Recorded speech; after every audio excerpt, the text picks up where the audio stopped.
Every culture has its comfort foods. Warm bowls of something starchy, humble loaves baked in smoky ovens, or a peculiar fondness for fermented vegetables that smell like someone forgot a science experiment in the pantry. But medieval Europe, it wasn't all turkey legs and jousting feasts. The everyday meals that once simmered in thatched cottages and monkish halls are, in many ways, still tucked onto your dinner plate. Yes, even you, reheating that leftover barley stew while wearing sweatpants that would scandalize a 14th century tailor. Let's begin with porridge, because if there's a culinary concept more persistent and sleep-inducing, we haven't found it. In medieval times, porridge was more than a breakfast food. It was a lifestyle. Made from grains like barley, oats, or rye, porridge was a daily staple, not just for the peasants, but also for monks, misbehaving noble children, and anyone who had fewer than 3 livestock to their name. Picture it. A fog-heavy morning in a village where chimneys trickle out wood smoke and the sun is politely refusing to rise. Inside a cottage, someone stirs a pot with a wooden spoon, as ancient and judgmental as your great-aunt's rolling pin. What's cooking? A gritty, greyish concoction, thick enough to park a mule on. This warm sludge would be served with a bit of salt, if you were lucky, or perhaps some onions or dried peas for flair. And yet, it was beloved. It was the medieval version of comfort food. Nothing says, another day avoiding plague and longing for better dental care, like a steaming bowl of barely seasoned mush. Porridge didn't stay fixed in time either. As the centuries passed, we just gave it fancier names. Oatmeal, risotto, polenta. Even rice pudding is arguably porridge in its party clothes. It's as if every generation has tried to disguise porridge like a child hiding spinach in their mashed potatoes. Now, if porridge was the morning's loyal companion, bread was everyone's socially acceptable obsession. For medieval people, bread wasn't just something to sop up your stew. It was a profound relationship. They had spiritual bread, social bread, even bread used as furniture. Actually, that's true. The trencher was a thick slab of stale bread used as a plate. It soaked up gravy and the occasional complaint about taxation. Lordly banquets saw trenchers heaped with meats and sauces, which after the meal were not thrown away, but offered to the poor. A bit of a kind gesture, if you squint past the hierarchy that first turned dinner into architecture. It's also worth noting that most peasants ate darker, denser breads made with rye or barley, while white bread, made with carefully sifted milled wheat, was reserved for the wealthiest of jaws. Imagine being a medieval miller, inhaling clouds of flour all day, knowing full well that the fine white stuff wasn't for you. The class divide was literally baked in. And oh, the soups and stews. They were a gloriously muddy affair. The kind of one-pot meals where you toss in a root vegetable, a hint of greenery, and just enough meat to keep the pot legally carnivorous. Think of it as a warm, edible shrug. These dishes were designed to heat your innards and use up whatever hadn't grown legs and wandered off. Incidentally, our deep admiration for the slow cooker, extremely medieval. They didn't have buttons or LEDs that blink error every time you cook rice, but they had pots perpetually simmering on the low flames of the hearth. There's something universal about preparing food that cooks gently over many hours. It asks for patience, and in return, gives you flavors as soft and nostalgic as a rainy afternoon. All across Europe, from candle-lit abbeys to leaky-roofed cottages, mealtimes were rituals of modest consistency. It wasn't glamorous, but it was dependable. Filling, the kind of food that anchors the mind and settles the tummy. Somehow, centuries later, we're still carrying these edible traditions like beloved old blankets, perhaps because they've always helped us slow down. If these stories help you drift off, please subscribe to the channel. It would mean the world to me. And before you fully fade into dreamland, I would love to know where you're listening from and what time it is there. Now, close your eyes and let the soft steam of a timeless stew carry you deeper, toward darker bread, deeper dreams, and subtler spices. Picture, if you will, a medieval kitchen. Not the Pinterest kind with copper pans and open shelving, but the original sort. Stone walls, smoky air, suspicious puddles on the floor that everyone has silently agreed not to talk about. Chickens wandering in and out like they've misplaced something. A cook with a wooden spoon, a 3-day-old apron, and the temper of a Shakespearean villain. Welcome to dinner preparation, circa 1372. Now, let's talk about something deceptively humble. Bread. Oh yes, bread. The quiet monarchy of every meal. All rise for her crustiness. In the Middle Ages, bread wasn't just food. It was architecture, currency, a plate, and, if necessary, a projectile. You wouldn't so much set the table as lay down your trenchers. These were thick slabs of slightly stale bread, used as edible plates. After the meal, you had options. Eat them, give them to the poor, or lob them at the cat. 2 out of 3 of those were considered charitable acts. Bread came in categories naturally, because no society ever in the history of flour has managed to make carbohydrate equality a thing. At the top of the gluten pyramid sat man-shaped bread, pure white, soft, made with fine wheat flour and unnecessary levels of pride. Only the nobility or extremely self-important bakers dared eat it. For everyone else, there was maslin, an honest loaf made from a realistic mingling of wheat and rye. Sometimes barley, sometimes whatever happened to fall into the sack during a windstorm. It was brown, coarse, and occasionally contained the odd pebble for texture and dental emergency. Now, contrary to the image of peasants gnawing on twigs and sadness, most medieval folk got quite a fair bit of nutrition from their bread. It rounded out a diet that might include pottage, a kind of medieval stew that could contain everything from cabbage to lentils to optimism. Toss in a bit of ale, and you've got yourself a balanced medieval meal. Emphasis on the word balanced, because sometimes the ale made sure you were physically lying down by the end. But bread held more than just nourishment. It held superstition too. Bakers were closely watched by both authorities and local busybodies.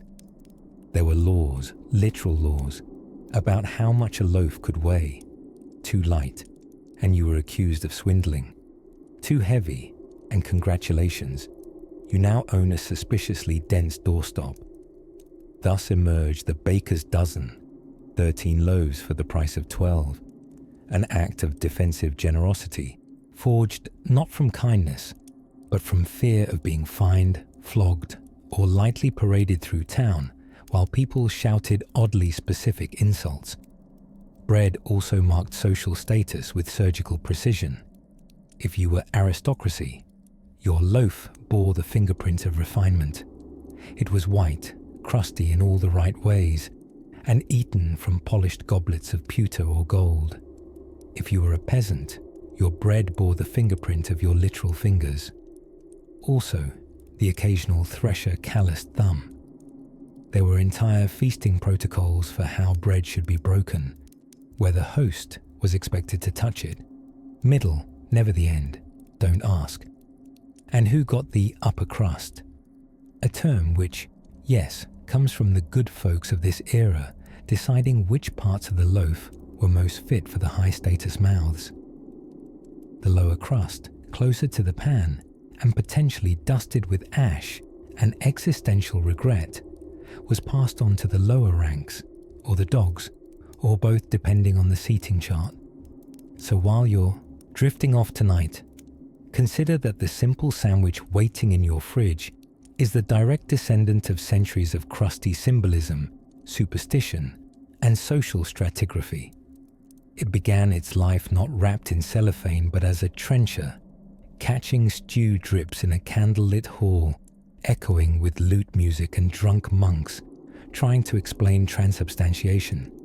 Yes, the bread you know today, soft, sliced, topped with peanut butter or smuggled into bed at midnight, started long ago with stones, sweat, and the quiet judgment of village bakers. Of course, where there's bread, there's always something to put on it, and for the medieval palate, butter is just the beginning. Best not to drift too far, because the next course comes swimming in mystery, salt, and possibly eel. Imagine you're dozing off on a sheepskin rug beside a gently crackling hearth. Your wooden bowl, still warm from a thick stew, lingers near your fingers, and beyond the walls of your tiny thatched hut, a fog settles softly over the barley fields. You're no noble, no knight, no famed warrior, just an average peasant in 14th century Europe. Congratulations, you've arrived at the very heart of human history's most enduring dinner menu. Let's begin where most medieval meals did, not with a fancy appetizer, but with bread, and not the pillow-soft white slices we cradle our modern sandwiches in. No, this was bread you could use as a roof tile or a self-defense weapon. We're talking about trenchers. A trencher, in case you didn't accidentally time travel last week and try one yourself, was a thick hunk of stale bread, used as both a plate and a linguistic pun. The Latin word trincia means to cut, and a trencher did exactly that. Cut down the number of dishes you needed by being both food and furniture. At fancy feasts, trenchers were often pre-sliced, piled with stewed meats or gravies, and then, once soaked and floppy, given to the poor waiting outside. That's right. The aristocracy dined off edible dishes, then handed off the soggy remains like biodegradable Tupperware for the less fortunate. Waste not, want not, and certainly don't do the dishes. But what, you ask through a gentle yawn, goes on these bready plates? Ah, well, stew. So much stew. Endless, bubbling, possibly mysterious stew. You see, refrigeration simply didn't exist, and spice was either incredibly expensive or earnestly misused, so people got creative, or, depending on the week, slightly suspicious, with whatever they happened to have bubbling in the cauldron. Perpetual stew was not a nickname, it was kitchen policy. The pot never emptied. New ingredients were added daily, leftovers stirred in, and by the third week, there was no telling if that floating object was a turnip, a rabbit bone, or the rebirth of culinary ambition itself. It was sort of like a family heirloom, if your family heirloom grew smellier and chunkier over time. And then there were pottage and frumenti, two words that sound like medieval weeds, but were, in fact, proto-soups. Pottage was a flexible goop of whatever grains, legumes, herbs, and vegetables could be found or vaguely remembered.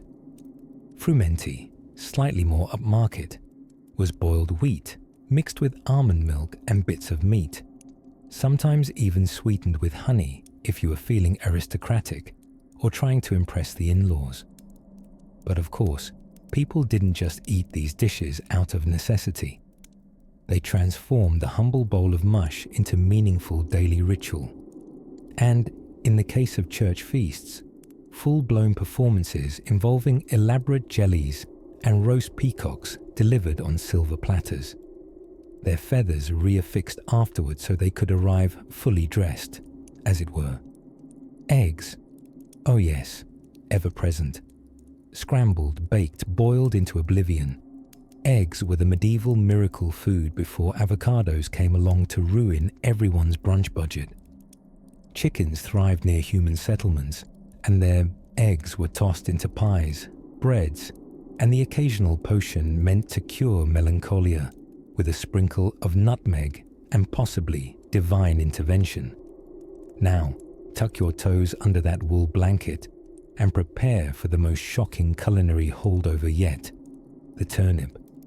Utterly unglamorous, cheerfully lumpy, and yet somehow eternally present. Long before potatoes sailed in from the New World with all their charisma, the turnip did the root vegetable heavy lifting. It roasted, it mashed, it pickled.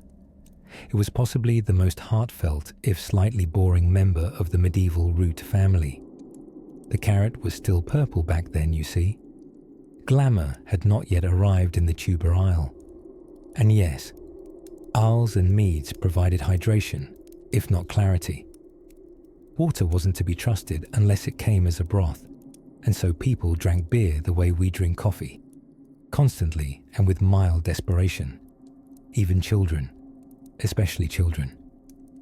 Small ale had just enough alcohol to make it safe and just little, enough to keep toddlers from singing sea shanties at inappropriate moments. Food in the Middle Ages wasn't just sustenance or ceremony, it was community. You shared your bread, your broth, your questionable legume stew. You gossiped over boiling pots, debated whether garlic really did ward off bad omens, and counted the days till Lent ended so you could hug a wheel of cheese again. And speaking of cheese, that's another bond between us and our medieval ancestors that deserves its own dreamy dissection. There, in the cool corners of cellars, amid straw and dark stone, wheels and rounds ripened into something wonderful. But that's a story best aged just a bit longer, as the evening mist curls through a sleepy English village in the year 1347. You might hear the clink of a wooden spoon against a roughly hewn pot, and catch the soft steam of something. Surprisingly familiar. Because yes, what's simmering in that cauldron over crackling flame isn't a witch's brew or a grim porridge of peasant despair, though porridge was involved. No, it's actually the proto-version of tomorrow's lunch, and you already know it quite well. Let us direct our dreams for a moment to the humble medieval pot of pottage. Now, pottage isn't exactly glamorous. It never got its own scene in a romance tale, never inspired the name of a fragrance or a modern handbag. But oh, did it get eaten. Morning, noon, and slightly after noon, when Sir Geoffrey couldn't wait for supper. Pottage was a type of stew, grain-based cabbage if you had it, perhaps onions, leeks, maybe even a carrot if the heavens had smiled and nobody had stolen it.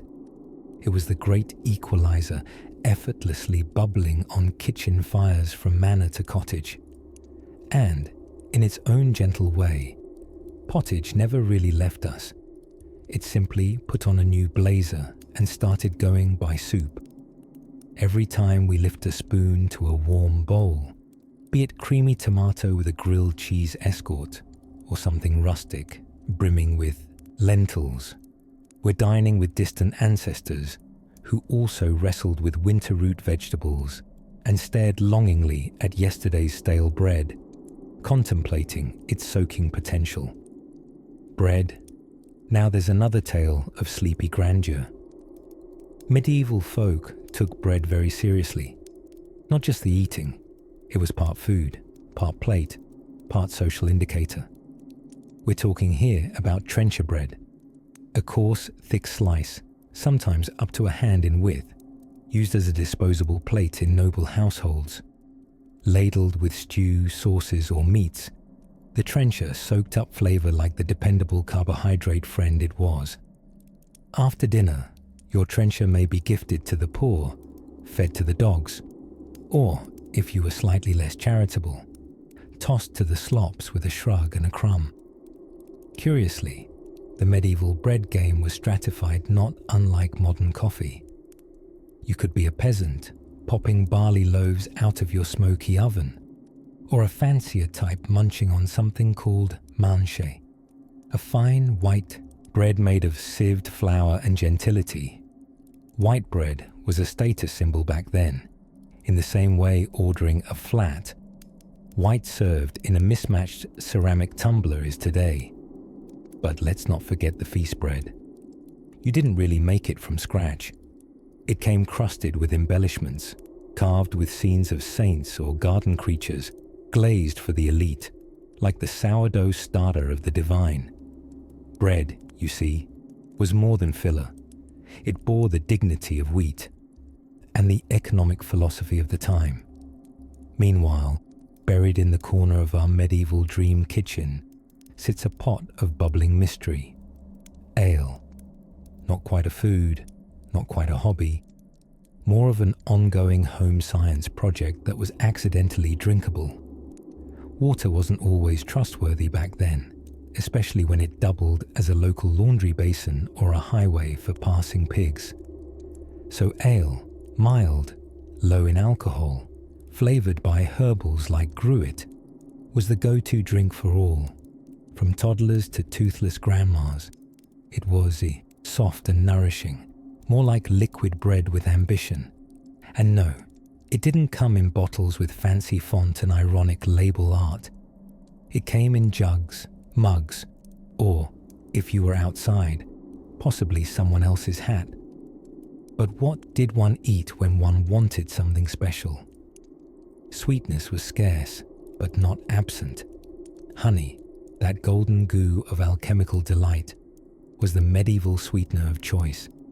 And if you had access to exotic items like figs or almonds, likely imported and priced like unicorn feathers, then congratulations. You were either extremely rich or friendly with someone in a monastery. Monks were the bee whisperers of their time, caretakers of both hives and early candy dreams. Now, if ever so gently, you find your thoughts drifting to gingerbread. You're already nearly there. Medieval gingerbread wasn't yet the snappy cookie of modern holidays. No, it was dense, chewy, and slightly suspicious looking.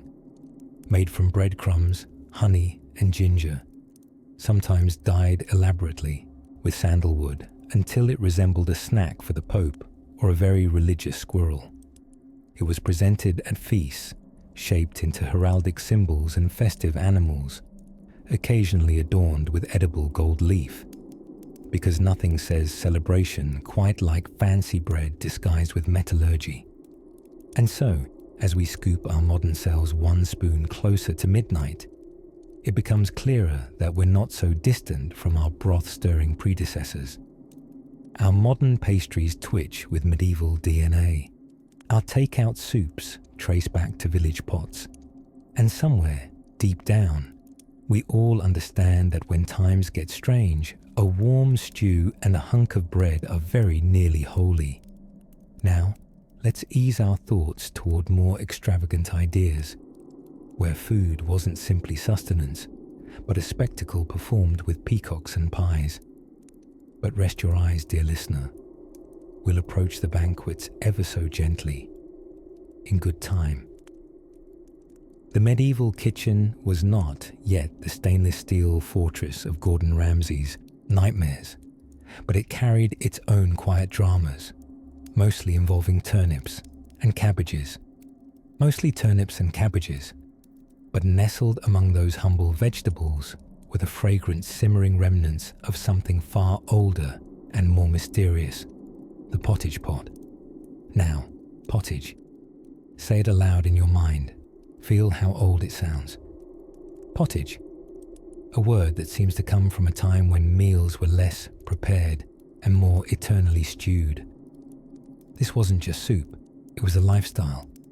You'd find a big old pot hanging over an open hearth, endlessly simmering, sometimes for days, weeks, or in especially hearty households, seasons. Yes, a cauldron so seasoned, it was basically its own living organism. Into the pottage pot went whatever was at hand. Carrots if you had them, a dash of barley if you were feeling extravagant, a mysterious leafy green foraged from the hedgerow, possibly edible. a bit of yesterday's pottage, because of course, waste not, want not, or in medieval terms, it tastes better the sixth day. Meat made an appearance when it could, scrag ends, throbbingly rustic cuts of mutton, or dubious-looking bits of chicken. Not that anyone had the heart to ask which part. As a result, pottage was democratic. Peasants and nobility alike knew its savoury hug, though the noble version, called broth by those above average eyebrow height, featured more spice and dramatically fewer hedgerow leaves. But here's the little-known truth about pottage. It never truly died. It simply shape-shifted. Today, you and I might call it stew or chili, or that thing we put in the slow cooker before going to work and high-fived ourselves for adulting. Yes, your crock-pot could be considered a spiritual descendant of the medieval cauldron, minus the soot and questionable cockles. In medieval Europe, these simmering pots weren't just dinner. They were edible calendars. You could tell what month it was by sniffing them. Wild garlic in spring, parasites in summer, don't ask. Root vegetables in autumn, salted meat melancholia in winter. It was less about recipe than rhythm, earthy, cyclical, and, in a strange way, comforting. Now, it wasn't always a bubbling pot fest. There were fancier moments too. Bread, inevitably, slid its yeasty way into medieval dining. But not the fluffy, glossy loaves of Instagram fame. No, medieval bread had character. It was heavy, assertive. The kind of bread you could hurt someone with if thrown aggressively enough. Made from rye, spelt, or barley, it was sometimes so coarse it envied gravel. Rich folks, though, went a step further. Enter the trencher, a stale slice of bread used as a plate. Yes, before ceramic platters and dishwasher-safe Tupperware, the wealthy dined atop bread. You'd pile your stew, your pottage, your mysterious squirrel ragout upon it. It soaked in all the juices, and when you were done eating, well, you could eat your plate, or, in a more pious flex, give it to the poor. Behold, I dined and now donate my vaguely meat-scented bread slab. Medieval charity in action. And then, the spices. Ah yes, the quiet scandal of the spice trade. You see, adding cloves, cinnamon, or pepper to a dish wasn't just about flavour. It was a display of wealth more subtle than gold and more delicious than tapestry.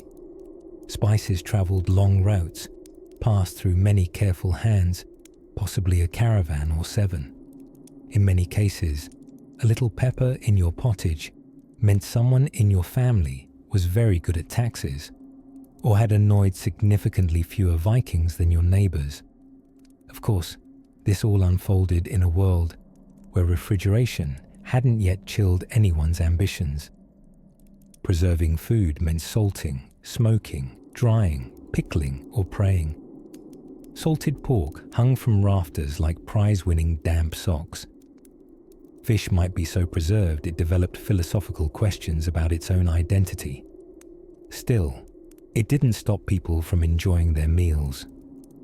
Quite to the contrary, humans, ever inventive, flavoured their food not only with what they had, but with what they dreamed of.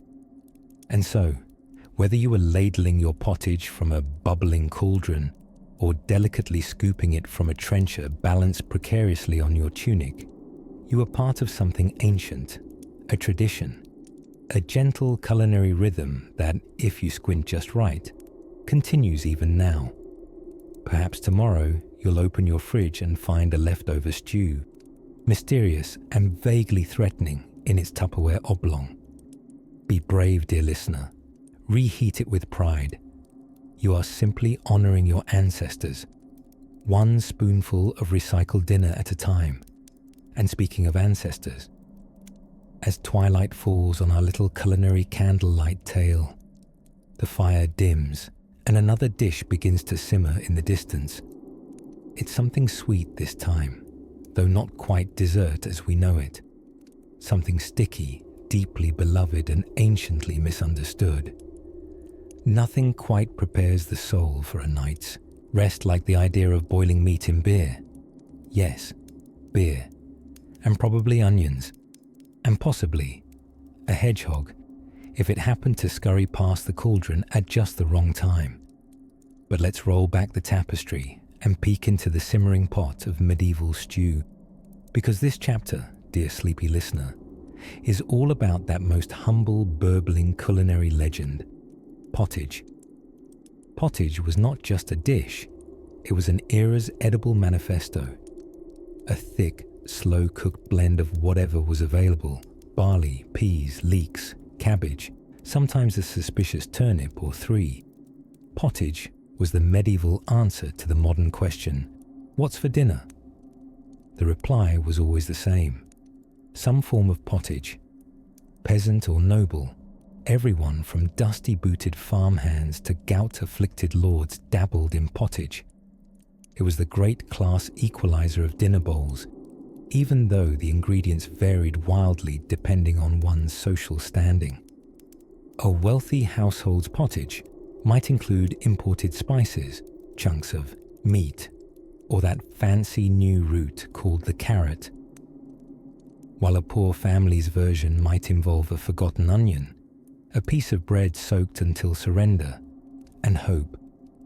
The medieval kitchen, if you can imagine it, often featured a single iron pot suspended over the hearth fire day after day, like a culinary time capsule of stew.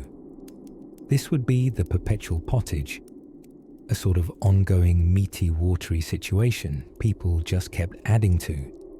New bits of vegetable, leftover bones, unsolicited herbs, a gilded beetle out for a swim. Into the pot it went. If you're wondering if this sounds suspiciously like the world's oldest soup stock, yes. Yes, it does. Pottage wasn't just food, it was strategy. A deeply responsible way of not wasting even the most questionable tuber. It kept people warm, full, and slightly unsure what they were chewing. Ideal conditions for surviving a medieval winter. Now, lest you think everything was just passive stewing, we must address the role of aromatics. Onions, leeks, and garlic were the triumvirate of European flavor at the time. It's hard to overstate how deeply invested these folks were in bulbs.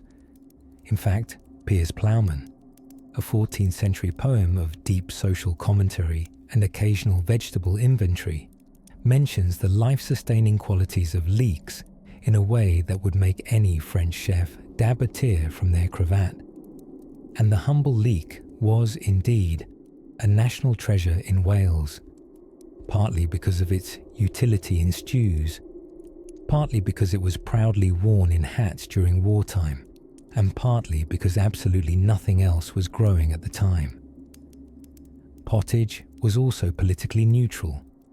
It didn't stir up debates like bread or wine. No one fought over pottage. It arrived at the table as dependable as a Byzantine bureaucrat and nearly as lumpy.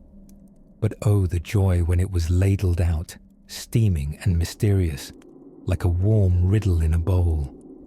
Some recipes were passed down, though not always written, mostly muttered between generations at firesides, heavy on the words "about this much" and "until it smells done." And while we've grown away from the idea of a pot that never fully empties, the ethos of pottage lives on in our soups, stews, and that thing we call leftovers after 5 days of optimism. Interestingly, pottage and its infinite variations were often served with trencher bread. This was a dense, stale slab of yesterday's baking, used not merely as an edible plate, but also as a kind of medieval sponge for all things soupy. After the meal, the soaked trenchers were sometimes eaten, sometimes given to the poor, and sometimes, possibly, feared. No one really talked about day-old meat juice bread. Everyone just sort of moved on. So next time you toss a bunch of not quite expired vegetables into a pot and hope for magic, remember, you are participating in the great medieval tradition of culinary improvisation, a noble act of boiling your way through confusion. And who knows, maybe your sleepy brain is now gently swirling in its own mental pottage of dreams, rich with floating knowledge and the comforting warmth of historic carbohydrates. Gently now, the fire crackles low, and in another corner of the manor, something richer is being served, but not by accident. Let us drift now to a place where dinner was served not with forks, but with fingers, and dessert was more likely a hunk of aged cheese than a lava cake with gold flakes. Welcome to the medieval pantry, where flavor was king, but spices were diplomatic superstars. And no dish encapsulated the curious contrasts of the medieval table better than the soup-soaked, bread-bottomed icon known as the trencher. The trencher, for those unacquainted with 14th century dining fashion, was not a trendy medieval gym move. It was, in fact, a sturdy hunk of stale bread, a plate made of carbs, if you will, upon which one's food was artfully blobbed. Meats, stews, vegetable puddles, all dished onto a slice of previously edible bread that by this point was more architectural than appetizing. The richest nobles used trenchers purely as serving slabs. Once soaked in broth and goose juice, they'd be sent off to the poor or to the dogs. The slightly less posh might gnaw at them once the meal was over, which doubled your calorie intake and qualified, we suspect, as medieval multitasking. But the trencher wasn't just utilitarian. It was an emblem of the era's make-do philosophy. Why wash dishes when you can eat them? Medieval Europe. Zero waste, maximum mead. Of course, bread itself was more than a mere edible coaster. It was the backbone of medieval diets across the continent. In many places, particularly after the 11th century, the oven-baked loaf became a barometer for both wealth and weather. Too much rain meant soggy wheat and disappointed bakers. Too little, and you'd be gnashing your teeth on coarse barley biscuits that felt like dental challenges sent by rivals. Still, bread was democratic, if not deeply delicious. Commoners might make theirs from rye or oats, while the aristocrats preferred their flour finely sieved, close to what we now call white flour, or fancy toast material. And oh, the importance of food texture to the medieval mind. Soft meant refined, hard meant poor. If your bread required you to soak it in ale to avoid a dental emergency, you were likely, shall we say, tax exempt. Now, into the pea-green fog of pottage we go. Pottage, for the uninitiated napper, was the dependable stew of the working class, a slow-boiled melange of whatever was available, from cabbage and leeks to a hypothetical turnip that had seen better decades. Often left bubbling over the hearth for days, it was a meal in permanent simmer, like a culinary ship sailing endlessly through the kitchen sea. Some medieval households kept a pottage pot going indefinitely. Villages passed down broth like legends. Grandmother's favorite potato skin might still be floating among the lentils. A bit off-putting for modern diners, perhaps, but in a world without refrigeration and with very few things to do after sunset, endlessly reboiled soup had a certain charm. And did they flavor it with salt and pepper? Oh no, dear dreamer. Salt was precious and pepper. Well, pepper was a status symbol. Pepper was so prized that it was literally counted peppercorn by peppercorn, like a spicy prequel to Bitcoin. Royals paid ransoms in spices. Merchants tucked tiny sachets of saffron under their pillows, either for dreams or deterrent against thieves. We're not sure. Those fortunate enough to afford things like cinnamon or cloves sprinkled their status liberally over rice dishes and roasted fowl. And if you were truly lucky, or at least safely embalmed in wealth, you might end your meal with a hippocras, a warm spiced wine that sounds a bit like a wizard and tastes like a medieval mulled dream. Of course, for the average person, wines and spices were rare treats if they arrived at all. Most drinks were humble ales, low in alcohol, but high in vague earthiness. Water was often suspicious, unless it had the good manners to come from a spring. So instead they turned to fermentation and prayers. But let's not leave our midnight banquet on a note of murky water. For even in the simplest kitchens, there was care, a sprig of parsley, a carefully turned loaf, a bowl of peas with just enough broth to still be convincing. Food was survival, yes, but it was also ceremony. Even if the ceremony involved very questionable meat pies and trenchers that doubled as coasters for your goblet of lukewarm ale.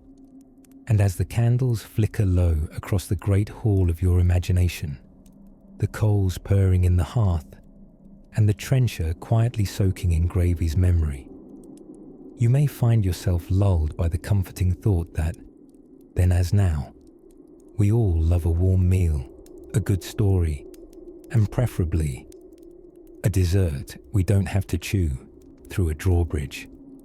In time, we'll glimpse what sweets tasted like before sugar took the crown. By candlelight and with crumb-strewn fingers, let's nibble our way through one of the quieter, yet curiously enduring dining habits of the medieval world.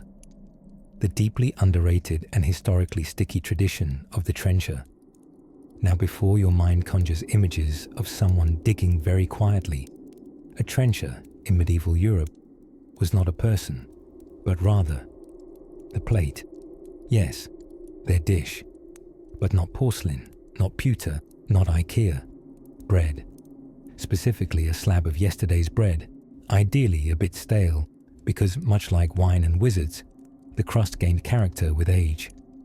The trencher was the edible crockery of choice for centuries. But let's be honest, not many of us today would relish eating off last week's sourdough, no matter how rustic the presentation. In medieval times, however, this made perfect sense. A dual-purpose dining object. It held your food, and when you were done, you could either eat it or toss it to the dog, or, if you were feeling charitable rather than peckish, donate it to the poor waiting patiently outside the feasting halls, hoping for a used bread windfall. This was one of the more delicious examples of medieval efficiency. Why waste a good slab of carbs on just holding meat juice when it could then become dessert, or sustenance for someone else, or at worst, a structurally satisfying pigeon snack? Now, these trenchers were not delicate croutons. Picture something more like a hefty doorstep slice of rye, dense and durable, often hollow just enough in the middle to cradle stew or roast goose, or, if you live dangerously, eel pie. Yes, eel pie. Unsettling in name, awkward in texture, yet a reliable favourite at medieval banquets. Possibly because eels were one of the easiest creatures to catch, and more importantly, the church did not classify them entirely as meat, so you could sneak an eel pie on Fridays, look repentant, and still technically keep your soul. Trenchers would sop up whatever dish they supported, becoming more flavourful and floppy with each passing course. Some diners regarded this an absolute delicacy, the trencher as dessert crowd. Others considered it a medieval version of doing the dishes. Eat it, and voila, the table is cleared. The practice likely fell out of widespread favour as proper plates became more affordable. And let's face it, fewer people wanted to risk their dinner soaking into an unpredictable slice of how was this stored again bread. But traces linger. Bread bowls for soup, a slow, soggy nod to the trencher, croutons in salad, a crunchy memory, bruschetta, positively aristocratic compared to its medieval ancestor, and yet the core idea is the same. Bread as more than just food, bread as architecture, bread as style. We now drift toward the notion of fasting foods, that blessed grey area in medieval dietary law, where piety and hunger met behind the woodshed and came back chewing suspiciously on beaver tail. But first, let us close our eyes for a moment, not just to drift, but to imagine the soft weight of warm bread on a wooden table, holding rich stew, with candlelight glinting off gravy pools.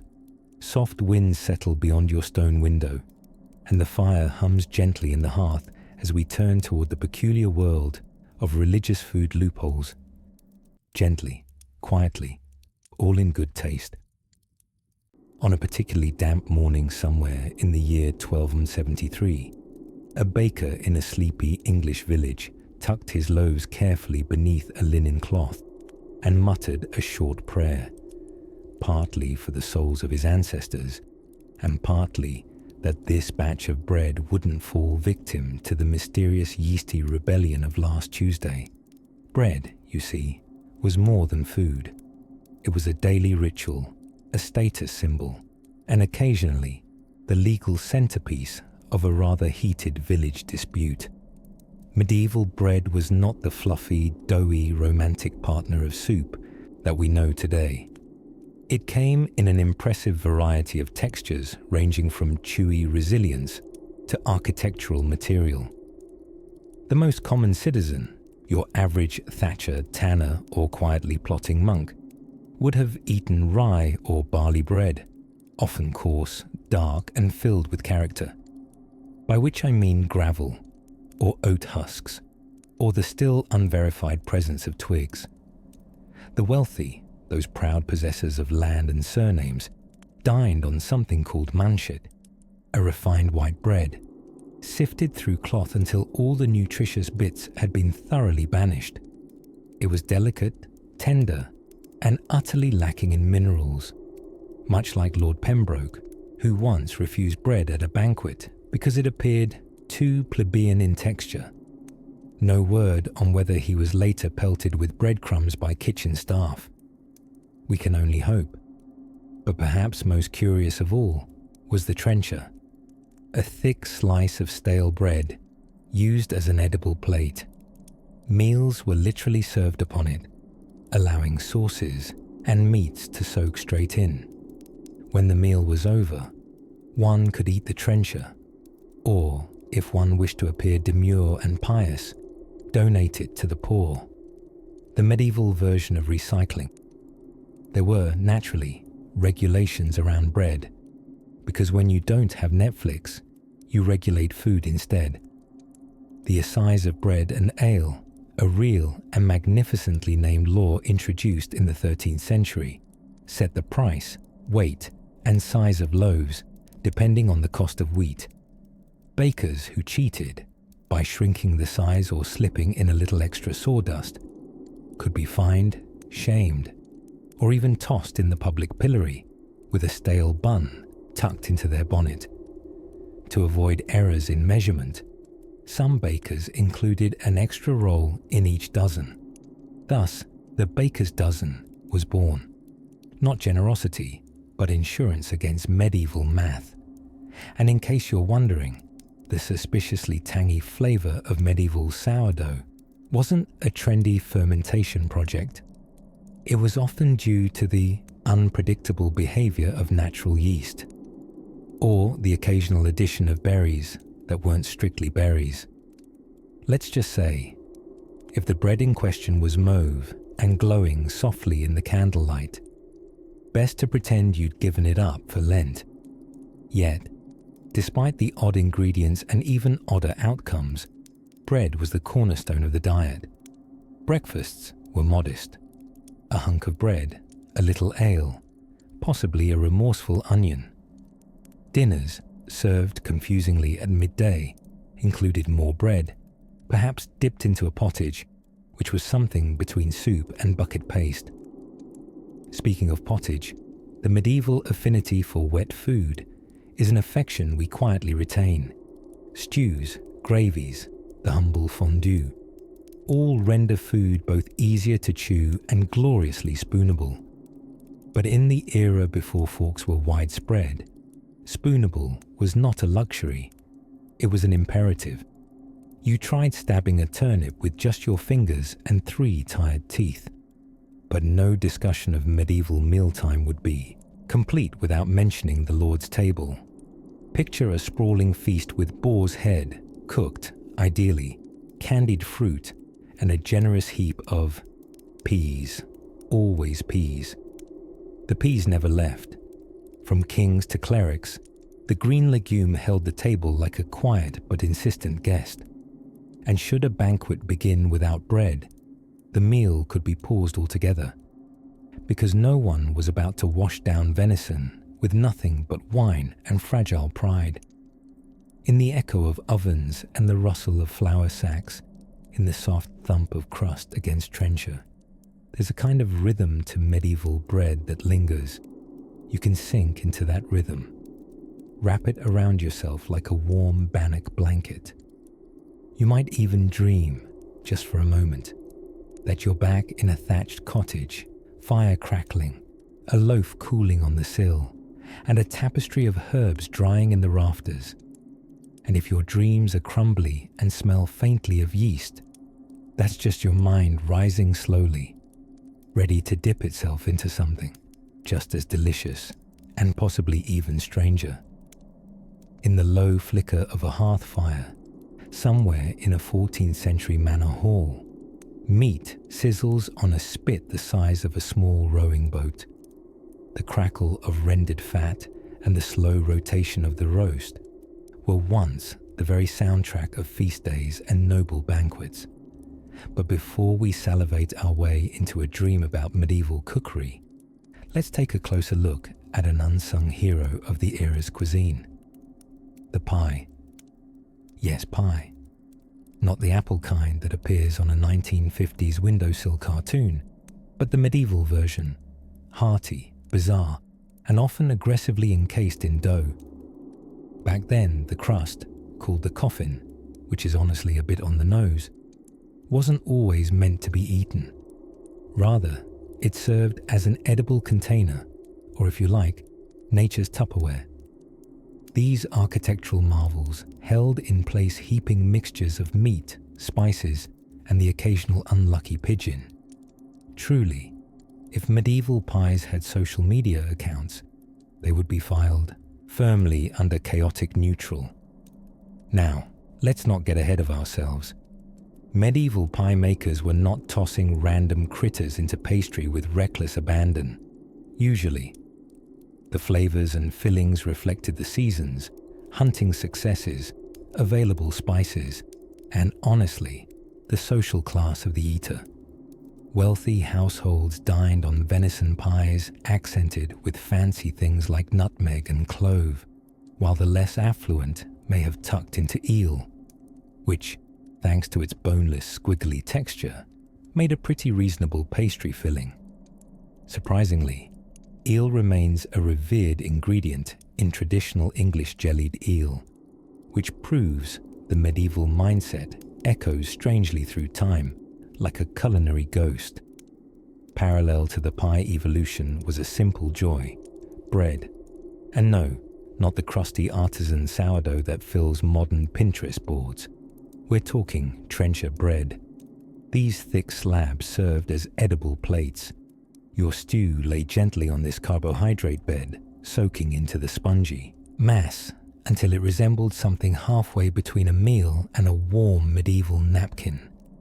On fancier nights, the used trenchers were donated to the poor, though one suspects the gift was a little like handing someone a used paper plate after a barbecue. Charitable, yes, but not without its soggy limitations. But medieval bread had a cousin few talk about at dinner parties, manchet. This finer white bread, prized among the nobility, was made from carefully sifted flour. Its fluffiness signalled status, because in the Middle Ages, fluff wasn't free.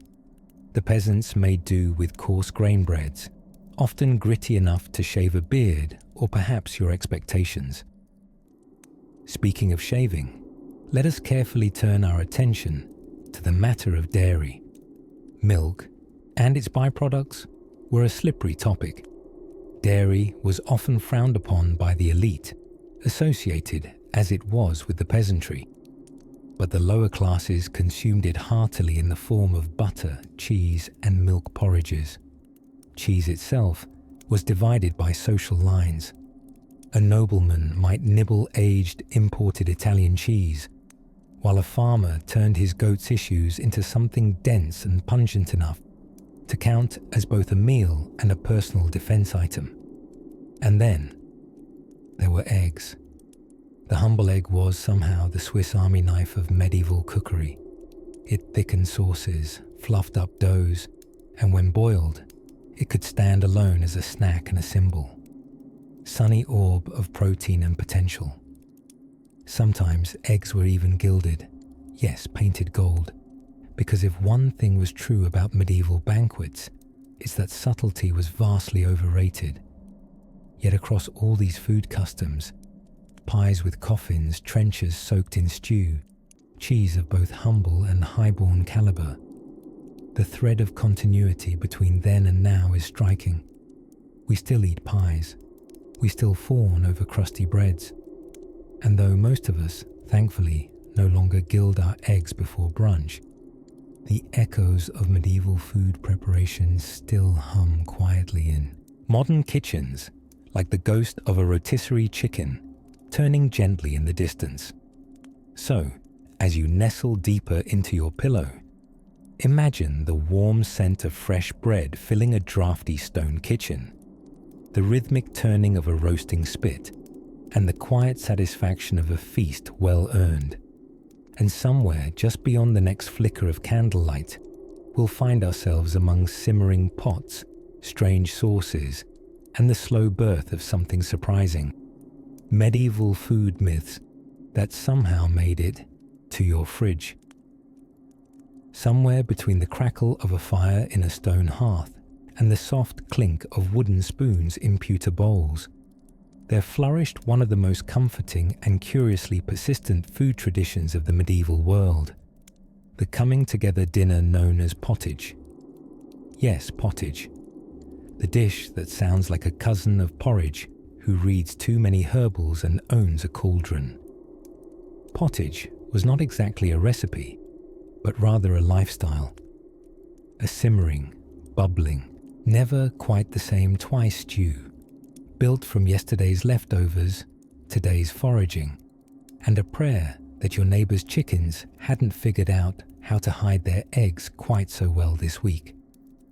In households stretching from peasant huts in Sussex to manor kitchens in Aquitaine, pots of pottage murmured endlessly above open flames, slowly coaxing flavour from whatever was available, edible, and not someone else's property. It was, in many ways, the original slow food, but more out of necessity than choice. After all, if you're going to stand in front of an open hearth for 3 hours anyway, you might as well let dinner make itself, while you mentally reorganize your root cellar. Pottage might begin as a humble blend of barley, leeks, and wild parsley, mild, green, gently nutritious. But then, like all respectable medieval dinners, it was at the mercy of surprise guests. A handful of dried peas like mysterious legume travellers, some bits of salted pork elbowing in, making things a little fancier than usual.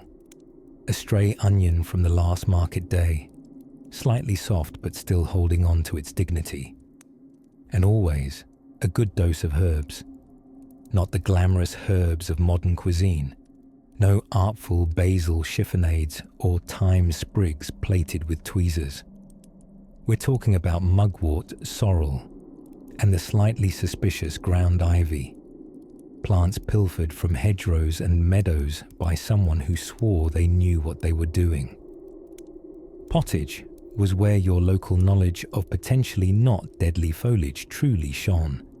Now the funny thing is, for something so deeply rustic, pottage was not beneath the nobility. Lords and ladies had their own versions, richer, spicier, sometimes testifying alarmingly to the era's fascination with almond milk and imported cinnamon. But underneath the saffron threads and dainty quail's knees, it was still a pottage, a dish that reminded even the elite that, at heart, they too were merely highly decorated humans with stomachs that needed warm things. If we trace it forward, we'll find pottage's descendants hiding in plain sight. Soups that trickle into stews, casseroles too modest to make a scene. Even chili on a snowy Tuesday has a bit of pottage in its humble soul. The principle remains: gather what you have, cook it gently, and share it willingly. And let's not forget the pottage pot itself, often a blackened, slightly dented cauldron hung upon an iron hook. These pots were rarely emptied entirely. A bit of yesterday remained to greet today, like a culinary ghost whispering flavor secrets. Some traditions refer to this lovingly as a perpetual stew, though archaeologists have yet to confirm the existence of one truly unbroken stew line dating back to the 14th century. We can all dream. In fact, in some inn kitchens and monastic refectories, these pottage pots would have been seasoned as well as any modern cast iron heirloom, imbued not just with flavor, but with stories, laughter, maybe a stray garden beet that fell in 2 weeks ago and is now part of the legend. Pottage was democratic. What mattered wasn't what you put in, but how you let it rest, mellow, and mingle. It whispered, "We may not have much, but we have each other and a spoon." So next time you reheat a 3-day-old stew, just know you're partaking in an edible tradition older than playing cards, and just as comforting as complaining about the weather after church. And as our spoon quietly scrapes the bottom of this bold history, we find ourselves drifting toward another familiar medieval nook where food tradition met morning routine through something that sounds suspiciously like breakfast. But before we crack any eggs about that, let's let our stew settle. Though the thunder of medieval banquets has long faded into the soft rustle of parchment and the clink of cutlery at modern dinner tables, one eternally humble character from those feasts still lingers on many a plate today. Quietly, persistently, rather like a house cat staring at your sandwich, bread has marched from the drawbridge to the drive-thru with barely a change of crust. But in the Middle Ages, bread wasn't just a side dish. It was the dish, and sometimes the spoon. And if you were lucky, depending on your definition of lucky, it was also the plate. Enter the trencher, a dense, stale slab of coarse bread that served as one's dinnerware, doubling as a proto-sponge for meats and sauces and tripling, eventually, as food for the poor or treats for the pigs. Deliciously sustainable, if slightly chewy. The type of bread you were handed, or handed your meal on, said quite a lot about you. The upper crust of society, quite literally, preferred the upper crust of the loaf.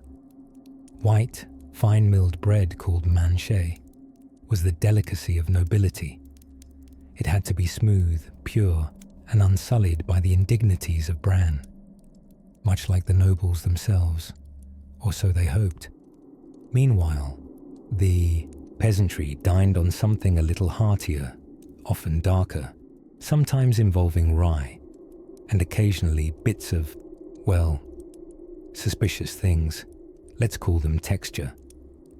And then there were the medieval bakers, flour-streaked, early risers, sometimes suspected of stretching their dough and the truth. Bread was so vital to daily life that its marketing could be life-threatening.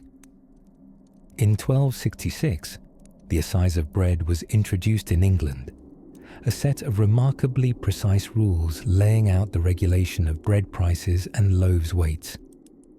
Bakers caught shortchanging could be fined, pilloried, or, most unpleasant, forced to eat their own subpar wares in public, while townsfolk pointed, laughed, and perhaps declined similar samples.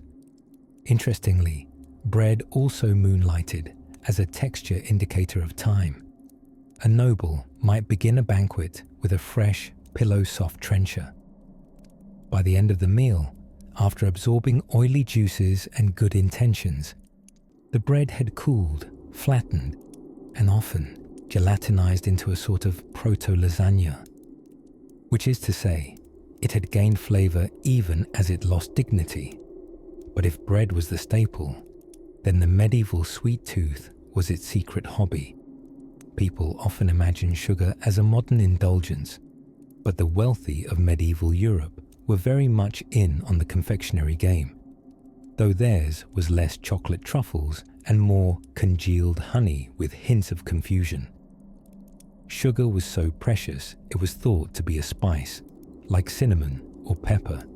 In fact, scribes once listed it alongside them, as if mountains of sweets were routinely ground onto pork roasts, which sometimes they were. For a grand occasion, a noble host might serve subtleties, not behaviors, but actual dishes with that name.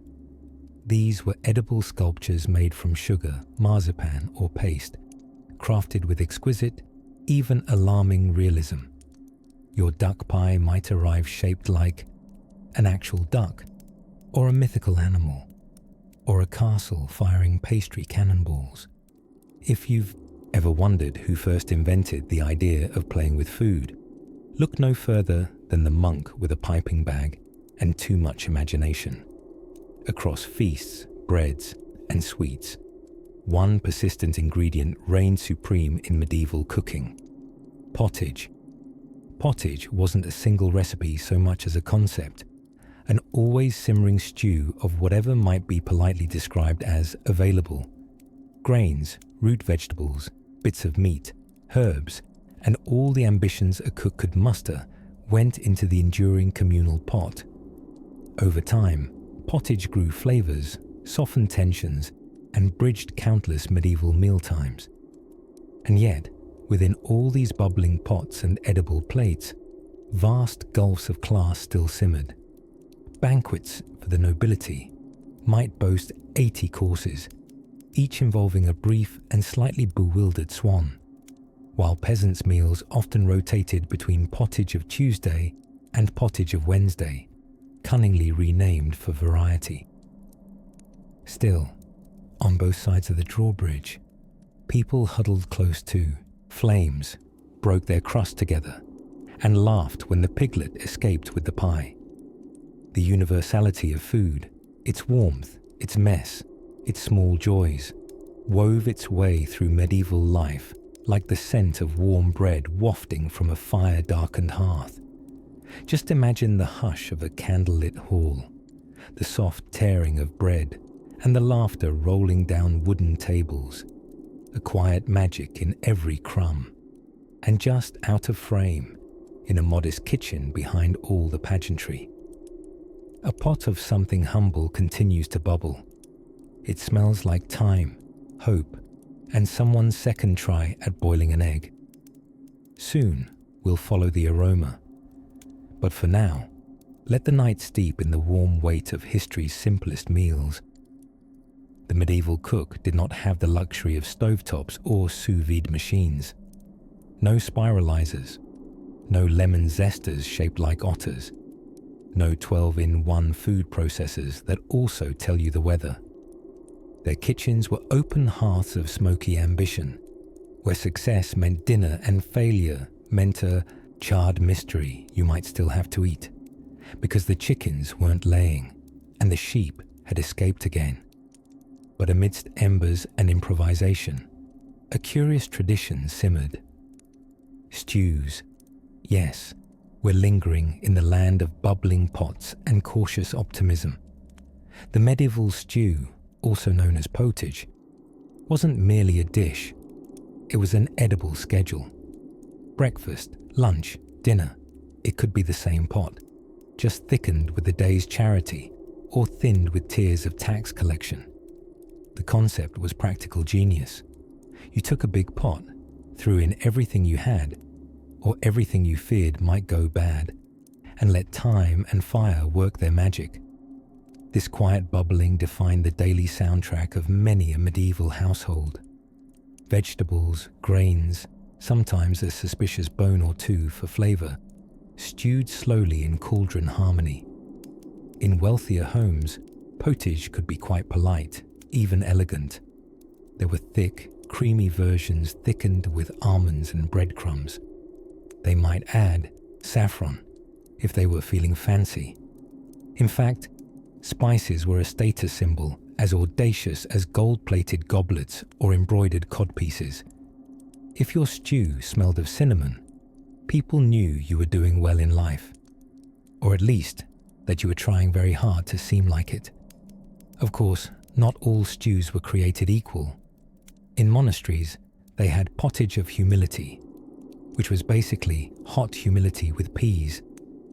Peasants might add nettles, onions, leeks, and if they were feeling festive, a turnip that didn't taste too aggressively like dirt. Meat was optional, and by optional, we mean mostly absent. But the flavor came from thyme, a dash of salt if available, and possibly a misdelivered goose feather. Now imagine this, a peasant pottage bubbling overnight, over actual embers, on a smoky hearth that doubles as both kitchen and family gathering spot. The pot stays warm, the stew thickens, and by morning it's slightly different. Yesterday's stew has transformed, not dramatically, but just enough to call it something new. Breakfast is served. Again, the idea of a perpetual stew, also cheekily known in some chronicles as a forever pot, wasn't just theoretical.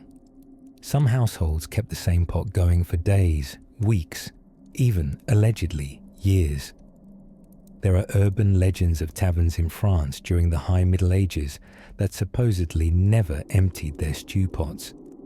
Each new ingredient simply joined the old ones, like guests arriving late to a very warm and onion-heavy party. There's even a charming modern twist. A small group of culinary romantics in Tokyo in the early 2000s tried reviving the forever stew. They kept it bubbling in a cafe for over a decade, replenishing as needed, like a pet that could produce its own broth. It was part sustenance, part museum, and part quiet culinary time travel. Much like the rest of us, who continue to reheat yesterday's chili, or nurse a Sunday soup until it slowly becomes a Thursday curry through sheer culinary drift, we owe our modern comfort food routines to this medieval method. The fridge may have replaced the hearth, but the spirit of the leftover lives on.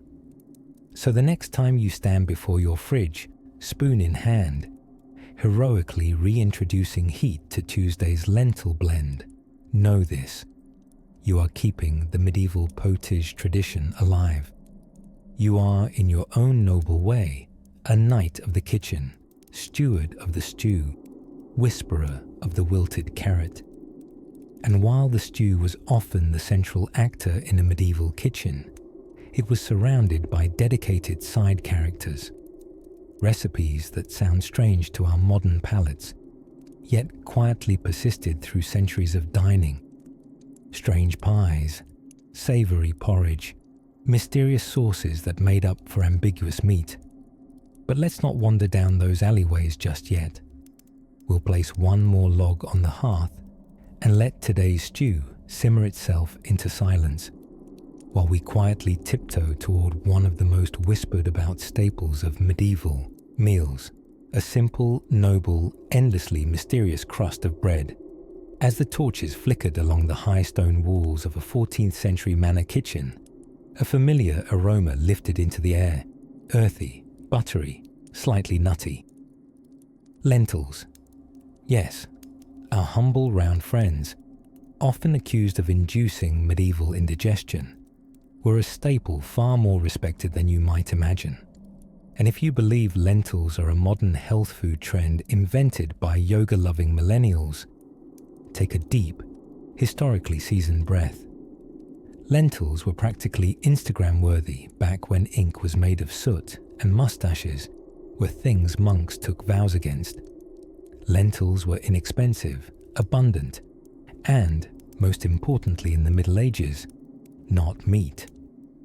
This made them especially popular during the never-ending festival known as fasting. Medieval Christians observed over 100 days a year during which animal products were shuffled off the menu, leaving people to fall back on vegetables, fish, almonds, and yes, lentils, which were just as thrilling then as they sound now. But behind their mild manners, lentils had a mighty role. Cooked into thick pottages, those hearty medieval soups that were somehow both peasant and noble food, they fed everyone from farmers to friars. Picture a wide pot simmering over an open hearth, onions lazily bubbling alongside the lentils, perhaps a few herbs from the garden tossed in with careless mastery. Sometimes a scrap of salted herring would land in the mix if the fasting calendar allowed it. But most days, it was the lentils who carried the show with their patient, understated earthy wisdom. In fact, lentils were considered so practical that monasteries across Europe were practically run on them. Monks and nuns cultivated them in carefully tended gardens, turning their simple shapes into saints of sustenance. Imagine Brother Edmund, robes dusted with flour, humming as he stirs a pot of lentil stew, perhaps chanting in Latin about leguminous salvation. It's divine in a very fiber-friendly way. Now, while lentils were performing this quiet miracle in the cloisters, another old food friend made an astounding appearance: honey. The medieval sweetener of choice, it cloaked everything from meats to medicines in golden syrup. Sugar would eventually crash the party, but honey was the original sweet seductress. Long before cinnamon rolls were a thing, medieval cooks were drizzling honey over roasted birds, mixing it into barley gruel, or crafting desserts that were mostly just excuses to eat more honey. It was also one of the few sweeteners that preserved food. A medieval pantry lacked refrigeration, unless, of course, it also doubled as a stone cellar in Scotland. But honey extended the shelf life of fruit, wine, and relationships. Nothing says sorry for burning your castle down like a honey-soaked fig. That said, not every medieval person could afford to drizzle honey like royalty. For the average villager, honey remained an occasional treat, like payday or mild weather. Bees were precious, their wax used for candles, their hives guarded more carefully than heirs. Beekeepers wore less armor than knights, but their task was no less perilous. One wrong move and suddenly you're being judged by 1,000 little striped jurors who aren't even slightly interested in your dinner plans. But when everything aligned, a hive was productive, the fast day was complete, and someone had managed not to burn the bread. Honey and lentils might even make their way into the same dish. Ancient recipes sometimes paired savory legumes with occasional sweetness, creating what modern chefs might call unexpected flavor layering, and medieval peasants simply called making do. You see, the Middle Ages weren't just about survival. They were about making something good from what was at hand. Folks didn't call it farm to table. They just called it Tuesday.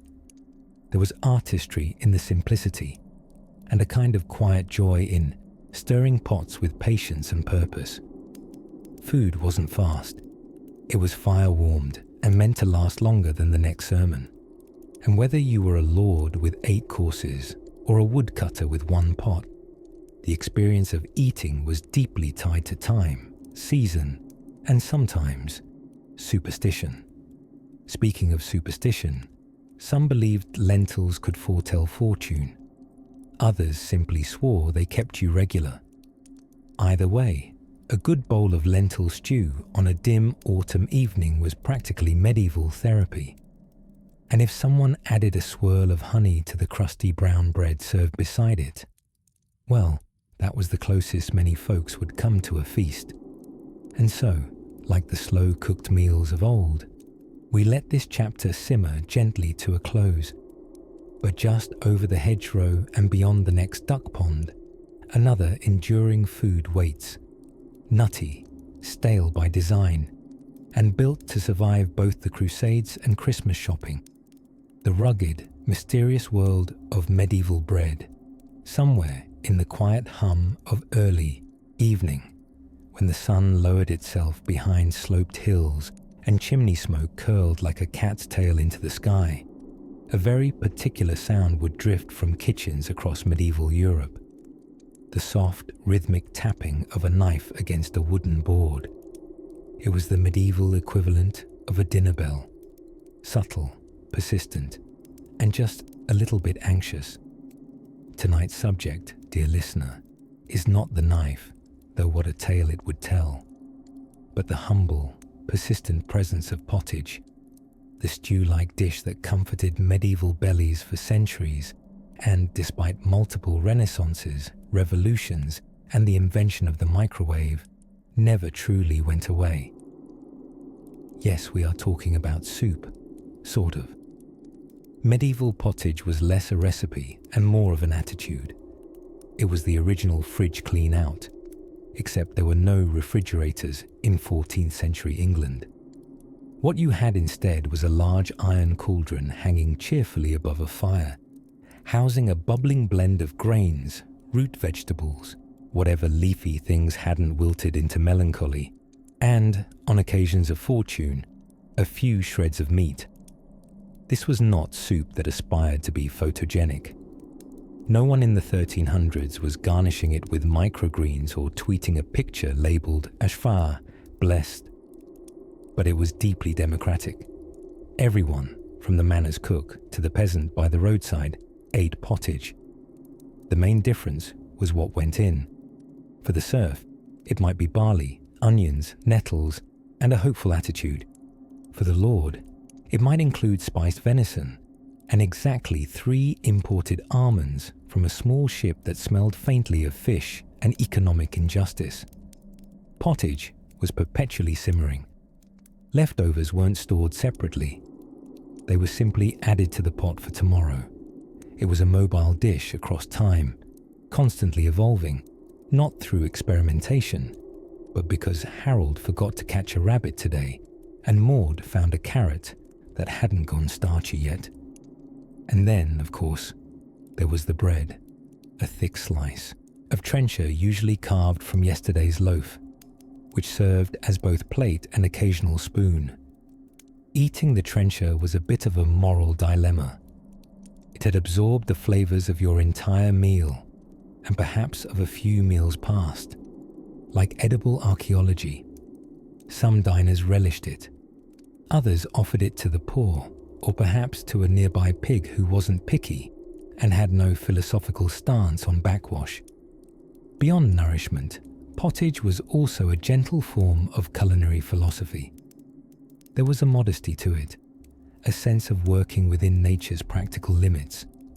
No bananas in February, no dragon fruit flown in from somewhere shiny. Just whatever the field, stream, or slightly damp storage room provided. And still, it remained comforting. Perhaps that's why we've never quite let it go.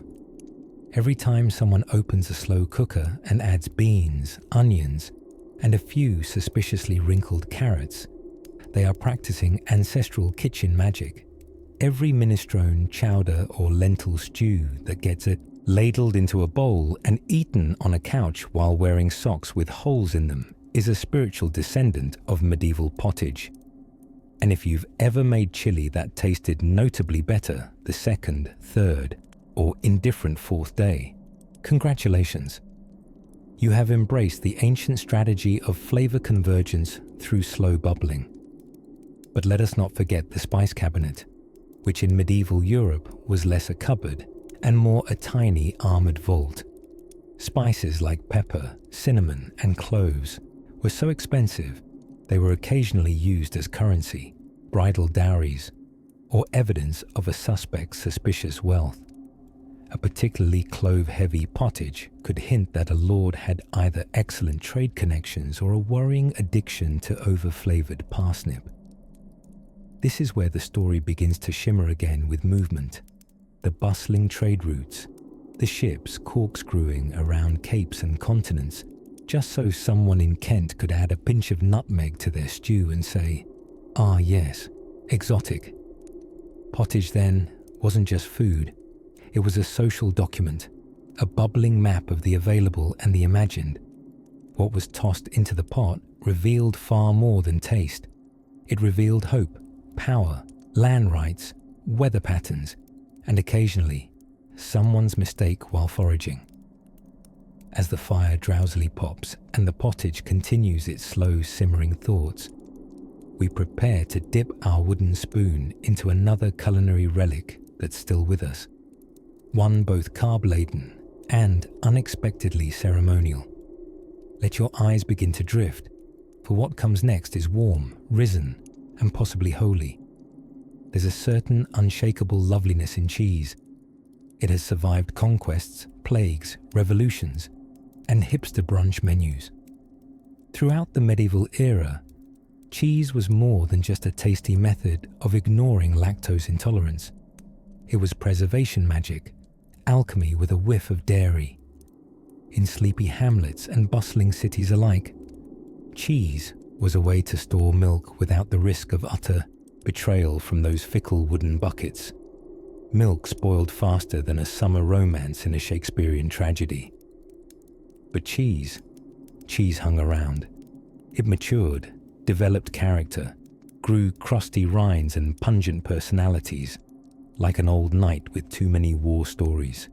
So let us tiptoe into the dairies of medieval Europe, where cows chewed cud and monks in sandals perfected wheels of delight in cloistered silence.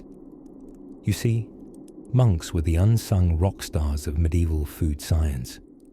With little else to distract them after prayers and copying texts in frog-squinting light, many turned to cheese-making as a form of purposeful devotion, and perhaps an excuse to spend time where it smelled slightly better than the chamber pots. Abbeys produced such now famous varieties as Roquefort, Limburger, and even early forms of what we now call cheddar. Although, it must be said, their cheddar wasn't bright orange back then. That particular hue came later, courtesy of a natto dye. Because medieval folks may have been fond of mold, but neon wasn't yet trending. Now, unlike gold, cheese was for everyone. The nobility had their own fancy rounds infused with herbs and wrapped in fig leaves or brined in wine. But the peasantry, too, had their simpler curds, often fresh, salted, and eaten before spoilage staked its frothy claim. In fact, cheeses were considered a peasant superpower, rich in calories, relatively portable, and capable of transforming even the driest crust of barley bread into something slightly more edible and slightly less like punishment. The love of cheese crossed borders more fluidly than alliances. In England, cheesing had already developed into a proud cottage industry, literally in cottages. Women often led the process, churning and pressing while humming tunes about cows or, one assumes, singing passive-aggressively about their husband's ale habits. Over in France, the word fromage was beginning to dominate mealtime whispers. The French decided early on that if milk was destined to be transformed, it had better be elegant about it. By contrast, the Germans took a heartier approach. Quark cheese was prized for its simplicity, fresh, tangy, and best enjoyed with dark rye and judgment from the village baker. Ah, and what of Italy? A land of culinary opera, where cheese was already treated with melodramatic reverence. Mozzarella and provolone started to make their first steps during this era, often made from the regal milk of water buffaloes, animals so majestic they made regular cows seem like enthusiastic accountants by comparison. Now, cheese wasn't without its critics. Some medieval doctors side-eyed it suspiciously, arguing that it created excess phlegm or interfered with the body's natural humours. But let's be honest, these were people who also believed sneezing expelled demons, so their medical opinions were sprinkled with the salt of medieval guesswork. Still, even the skeptics relented that aged cheese in moderation might be permissible for the upper class, and if not permitted, then certainly sneaked from the buttery when no one was looking. Entertainers of the day, jesters, troubadours, and witty beggars sometimes referenced cheese in their jokes, partly because it was universal and partly because the word whey is just inherently amusing. Even in poetry, cheese snuck in, often as a metaphor for luxury or abundance. In one obscure medieval verse, translated loosely from the Middle English, "Give me cheese and meat a morn, and I shall ne'er be forlorn." Simple tastes, big dreams, but perhaps the oddest cheese-adjacent custom came not from kitchens, but from the practice of gifting cheese rents. Yes, it's exactly what it sounds like. Instead of paying your landlord with coins, you could sometimes pay with cheese. One particularly happy landowner in 13th century Somerset reportedly received 243 wheels of cheese annually as a form of rent. No word on what happened during lactose-heavy summers, but we can only hope neighbours were allowed to borrow shreds in exchange for favours like mending a fence or not reporting that goose incident. As the fire crackles low in the hearth of our sleep-struck minds, imagine the scent of melting cheese drifting through the corridors of a medieval manor, or the peaceful churn of curds in a timbered farmhouse.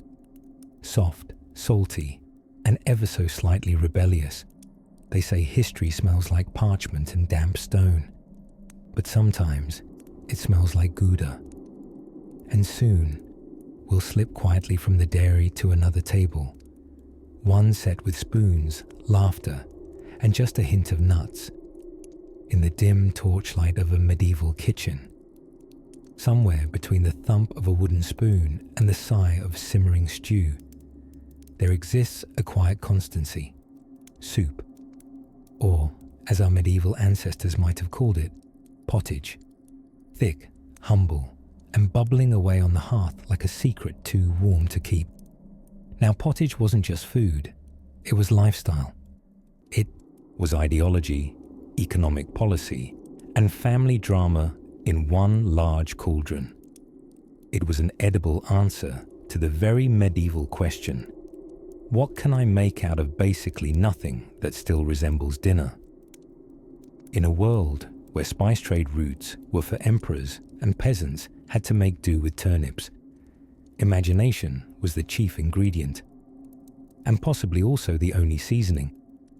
This mighty stew, often made from barley, peas, leftover cabbage, or whatever the pig refused to finish, could and did feed people for days. Not meals, mind you. Days.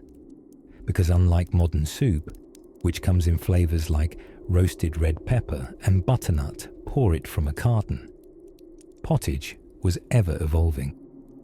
You could eat from the same pottage pot all week, simply topping it up with onions on Monday, carrots on Tuesday, and a sense of exhausted spiritual resignation by Friday. But don't assume pottage was always dismal. Oh no. In a time when bread was currency, even bland pottage could become extravagant with the flick of a ladle.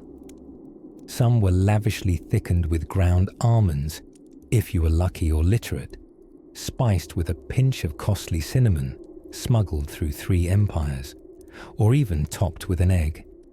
Imagine that egg, wobbling nobly in a moat of lentils, like a tiny chicken moon at rest.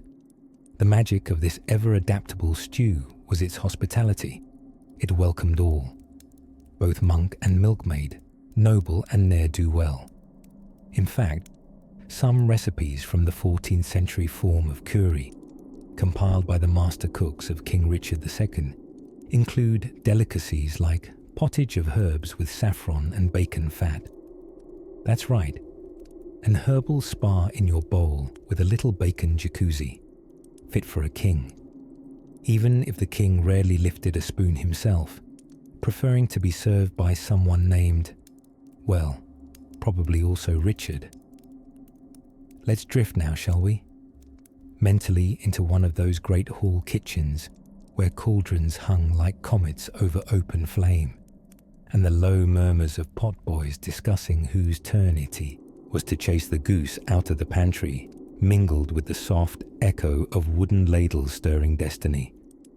The air would have been a tapestry of smells: earthy leeks, boiling lentils, sour ale, the faint singe of a cook's eyebrows who leaned in too close. A cook's life wasn't glamorous. They were often underfed and overworked. Picture attempting a 3-course banquet while also fending off rats with one foot and translating Latin recipes with the other. The only constant in medieval cuisine? Recipes assuming you knew what they meant by a goodly amount. But where there's toil, there's also triumph, especially when you manage to serve a swan-shaped blancmange, whose head winks at the archbishop. Even the social structure of a castle could be read, more or less, in the ladle.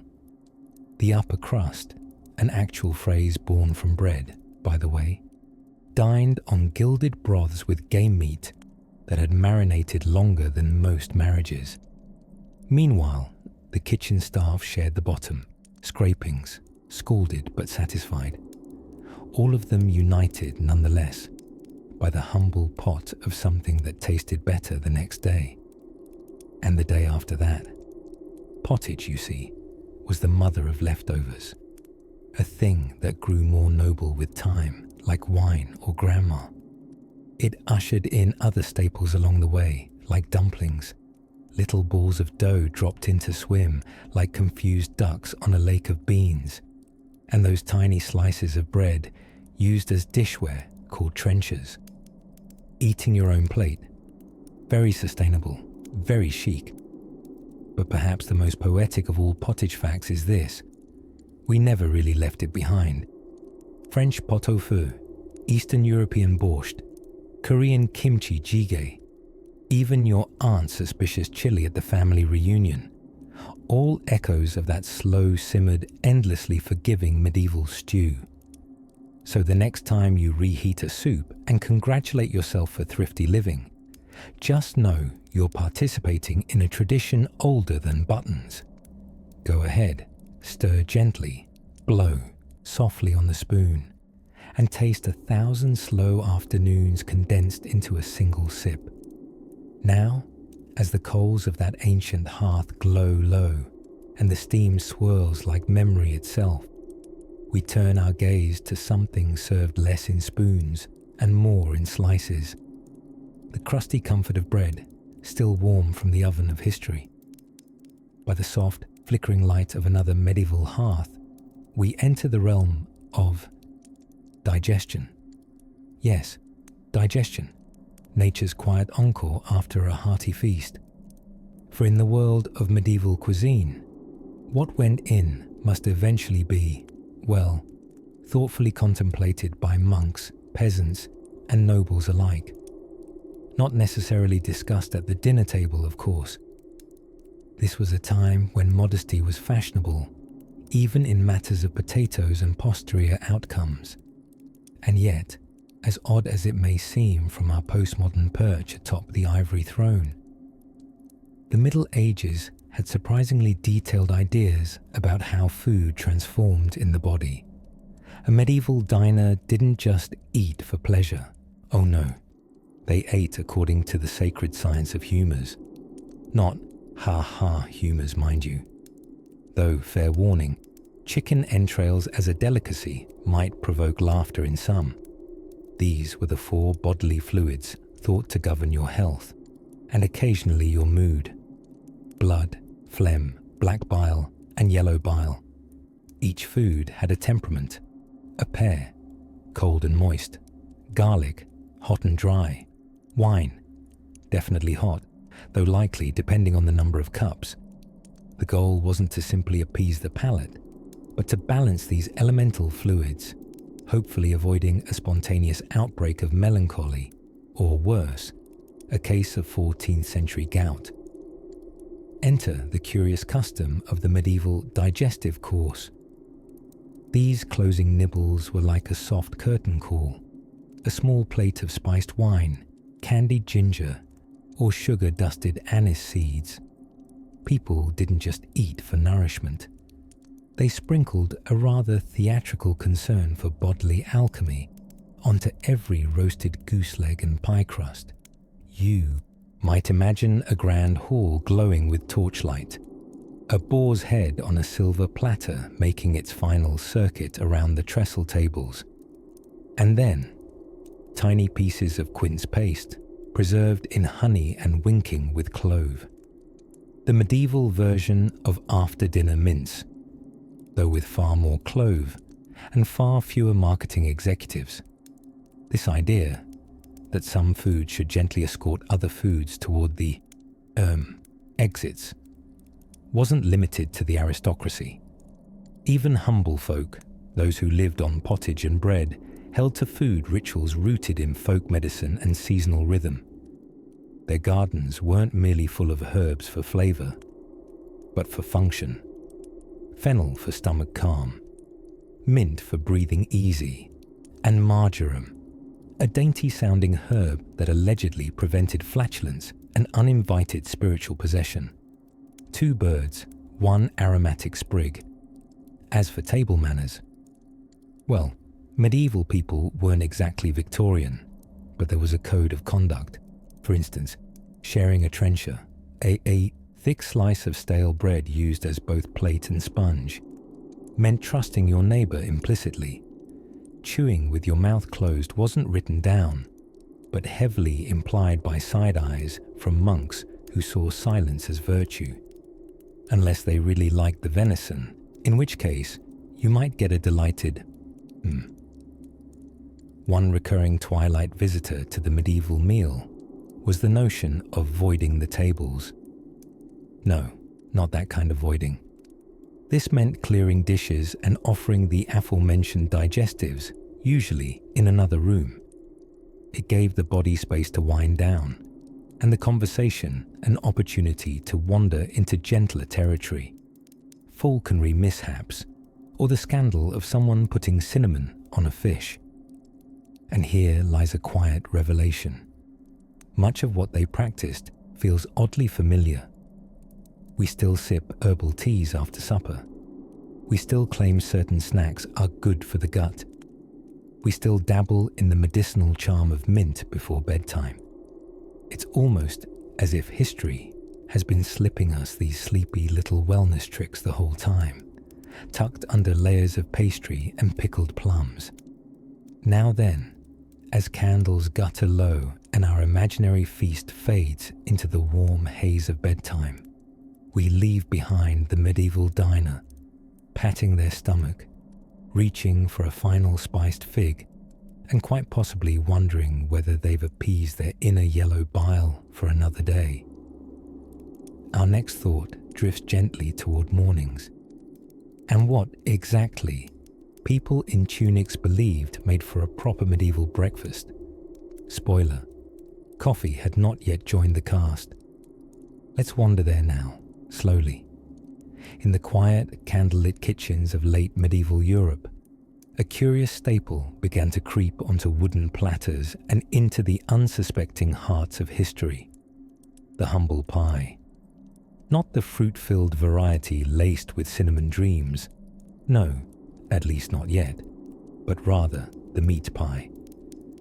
a dubious-looking dome of pastry, often crimped into surprising zigzags or sealed tight, with a mysterious glint in its golden crust.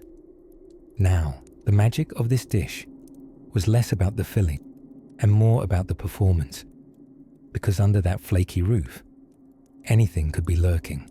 Swans, live birds, eels arranged into eerie spirals, even entire declarations of political ambition, minced, seasoned, and kept warm with the help of a conveniently sluggish kitchen hearth.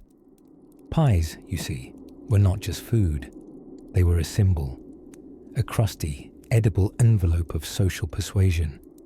In nobility-laden banquets and hush-hush suppers alike, pies were where chefs hid their best culinary tricks, and sometimes the odd surprise guest. The medieval coffin, as the crust was charmingly called, wasn't always meant to be eaten. It was a protective shell, made from sturdy flour and lard, meant to hold meats together like a baked sarcophagus. You'd crack it open like a treasure chest, steaming and suspicious, to reveal succulent boar shoulder, or, dare we dream, a clutch of pigeon thighs artfully arranged like they'd been relaxing before being rudely enveloped in pastry. And if you were really lucky, or someone with a suspicious undercurrent of theatricality, perhaps a small puff of cinnamon-scented fumes would escape, tickling the noses of the velvet-cloaked diners seated nearby. Over in the households of lesser means and lesser poultry, the excitement was scaled down, but no less sincere. Pies made with root vegetables, a hopeful chunk of salted fish, or yesterday's bread in disguise were everyday miracles. A knife would tear through the crust, the inside steaming like a good-natured spell gone slightly awry, and the family would dive in, grateful for the warmth and the filling deception. Food historians have called the meat pie one of Europe's great culinary equalizers, likely because it was one of the only places where a king and a ploughman might end up using the same verb for dinner. Cut me a wedge, would you? And then, as if pies weren't already carrying enough medieval secrets in their flaky folds, came the trend of putting things inside pies that moved. The so-called animated feast was exactly what it sounded like. You'd cut into a pie thinking it was venison, only to have live blackbirds burst out in a feather cacophony of startled flapping. Because dinner, naturally, wasn't dinner without a brief avian panic. This wasn't just culinary pageantry. It was a full-blown edible theatre, complete with gasps, giggles, and the occasional slap from an angry bird. Now you might be gently wondering, was that not dangerous? Oh, undoubtedly. But danger was on the menu already back then. The average medieval stew pot could wipe out a quarter of your dinner guests by seasoning alone. The animating of pies was merely one more dash of the delicious unknown. At monasteries, too, pies were passed around solemnly, each filled according to the dietary rules of the day. Fridays saw fish pies, crafted with herbs so potent they'd make a chaste monk mildly poetic. During Lent, vegetable pies marched onto the scene, sometimes padded with almonds or thickened with oat flour until the consistency was somewhere between a confession and a pudding.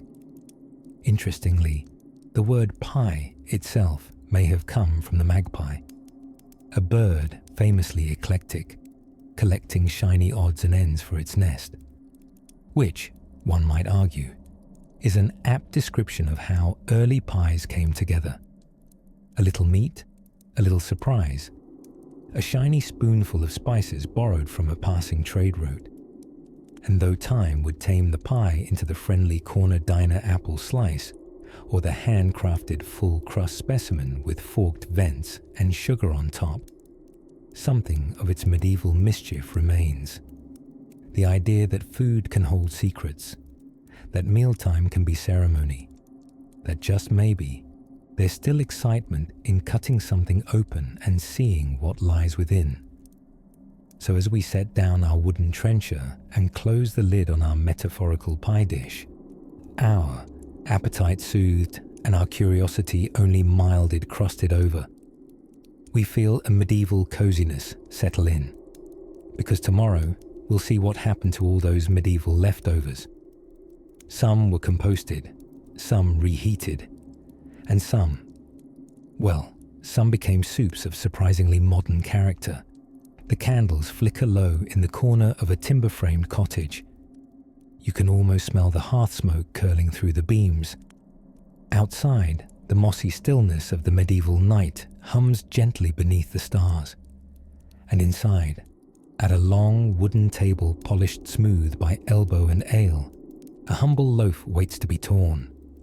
Yes, tonight, we saunter softly into the realm of the indescribably important bread. Not the flashy baguettes of Paris or those artisanal sourdoughs that wink at you from behind bakery glass. No, we speak here of medieval bread, the backbone of survival, the quiet monarchy of the peasant plate, the most unassuming of culinary monarchs.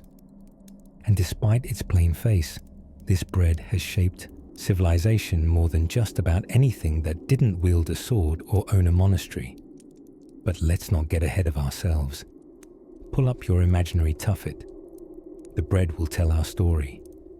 In medieval Europe, bread wasn't just an accessory to a meal. It was the meal. Rich, poor, serf, noble. Everyone ate it. Though, as in all things medieval, the flavour and texture depended tragically on how much you paid in taxes. For peasants, the bread was generally coarse, tough, heroic, baked with barley, rye, or even ground up acorns when times grew lean and cruel. The flour was mixed with whatever could be foraged, begged, or bribed from the fields, sometimes even ground peas or beans to stretch it further. There's something wonderfully stubborn about a bread that contains more forest than grain. It may not have won any bake-off finals, but it kept people alive. This bread was dark in colour and heavy in the hand, known simply as black bread. Not black for dramatic flair, but from the husks and whole grains hastily milled by large stone grindstones, occasionally with an accidental crunch of grit. Yes, false teeth were not invented yet, so tooth loss by crust was an occupational hazard for the average serf. Meanwhile, up in the high towers of the better-funded castles, the nobility was slicing into the rare and whisperingly white loaves, made from fine, sifted wheat flour, a product so labour-intensive and expensive that it practically wore a tiara. Development of fine white flour required removing the bran and germ with silk or hair sieves, which, you'll be inspired to know, involved more sieving than an Instagram coffee filter. This manchet bread was soft, palatable, and suspiciously clean. So clean, in fact, that some physicians grew concerned it lacked the fortifying roughness of real food. And thus, the rich continued to suffer from the delicacies they delighted in. A tradition that lives on. Now, beyond its role as a food, medieval bread was also the forgotten hero of sanitation. In an age where plates were rare and cutlery elitist, bread sat underneath stews and meats as an edible plate called a trencher. It was thick, stale, and frankly, the bread equivalent of a mop. It soaked up juices, caught crumbs, and absorbed the grumpy grease of every dripping feast. When the meal ended, nobles would sometimes donate their soggy trenchers to the poor, or if more practical, feed them to the hounds. So yes, the medieval dog sometimes ate even better than the local priest. One of the more curious corners of the era was the assize of bread and ale, a law in England that dated from the 13th century onward, aiming to regulate the size and price of loaves relative to the cost of grain. Bakers were not to swindle. your loaf of bread was to weigh according to law, or else you risked a charmingly named punishment, the pillory, caramelized with rotten produce offerings from a thrilled crowd. Some towns employed officials known, poetically, as bread weighers, who were tasked with inspecting loaves and punishing cheaters. Imagine that as a job title on your medieval LinkedIn. Certain bakers, fearing error or accusation, began adding a little extra to each dozen loaves, just in case. And so was born the baker's dozen. 13 loaves for each 12 counted. Not generosity, but baked-in paranoia. A tradition we still use, only now adorned with Instagram filters and pumpkin spice. And what about today? Well, the humble loaf still graces every table. Our modern obsession with grains, ancient or otherwise, lives in the DNA of the people who, once upon a medieval time, risked gristle and princely taxes just to bind flour with water and chance feeding the family. There's comfort in that, a warm sense of doughy déjà vu. Every sandwich is a tiny homage. So the next time you slice warm bread and sigh with satisfaction, remember, you're part of something deeply medieval, often grimy, occasionally mouldy, but reliably beautiful. Let us rest now, belly full of crumb and history, and drift slowly toward what was sipped beside the bread. There's more than mead in our next tale. In the shadowy flicker of candlelight and the quiet rustle of rushes beneath slippered feet, medieval folk followed a seasonal rhythm that would make any modern-day food influencer weep into their sourdough starter. Yes, we've arrived at that curious time of year when the kitchen turns inward. The spices get louder to overcompensate for the absence of anything fresh, and the cook begins to mutter prayers to St. Lawrence, patron saint of chefs and, ironically, grilled meats. Welcome to the cozy, if somewhat cabbage-scented world of medieval winter fare. Now, while the upper classes were folding imported cinnamon into their stewed pears and playing chess by the fire, which may or may not have roasted an unfortunate hedgehog wrapped in pastry, it's hard to say, the average villager was experiencing a different kind of culinary adventure, one dominated by dried legumes, pickled things in mystery barrels, and the last onion in the cellar, which had begun to sprout a beard. In winter, the medieval pantry was less a place of plenty and more a series of desperate decisions preserved in salt. This was the season of pottage, and not the fancy kind with saffron and almond milk. This was pottage that started on Monday, simmered through Wednesday, and by Friday had evolved into something with the personality of soup, but the texture of confession. Still, one mustn't disparage pottage too much.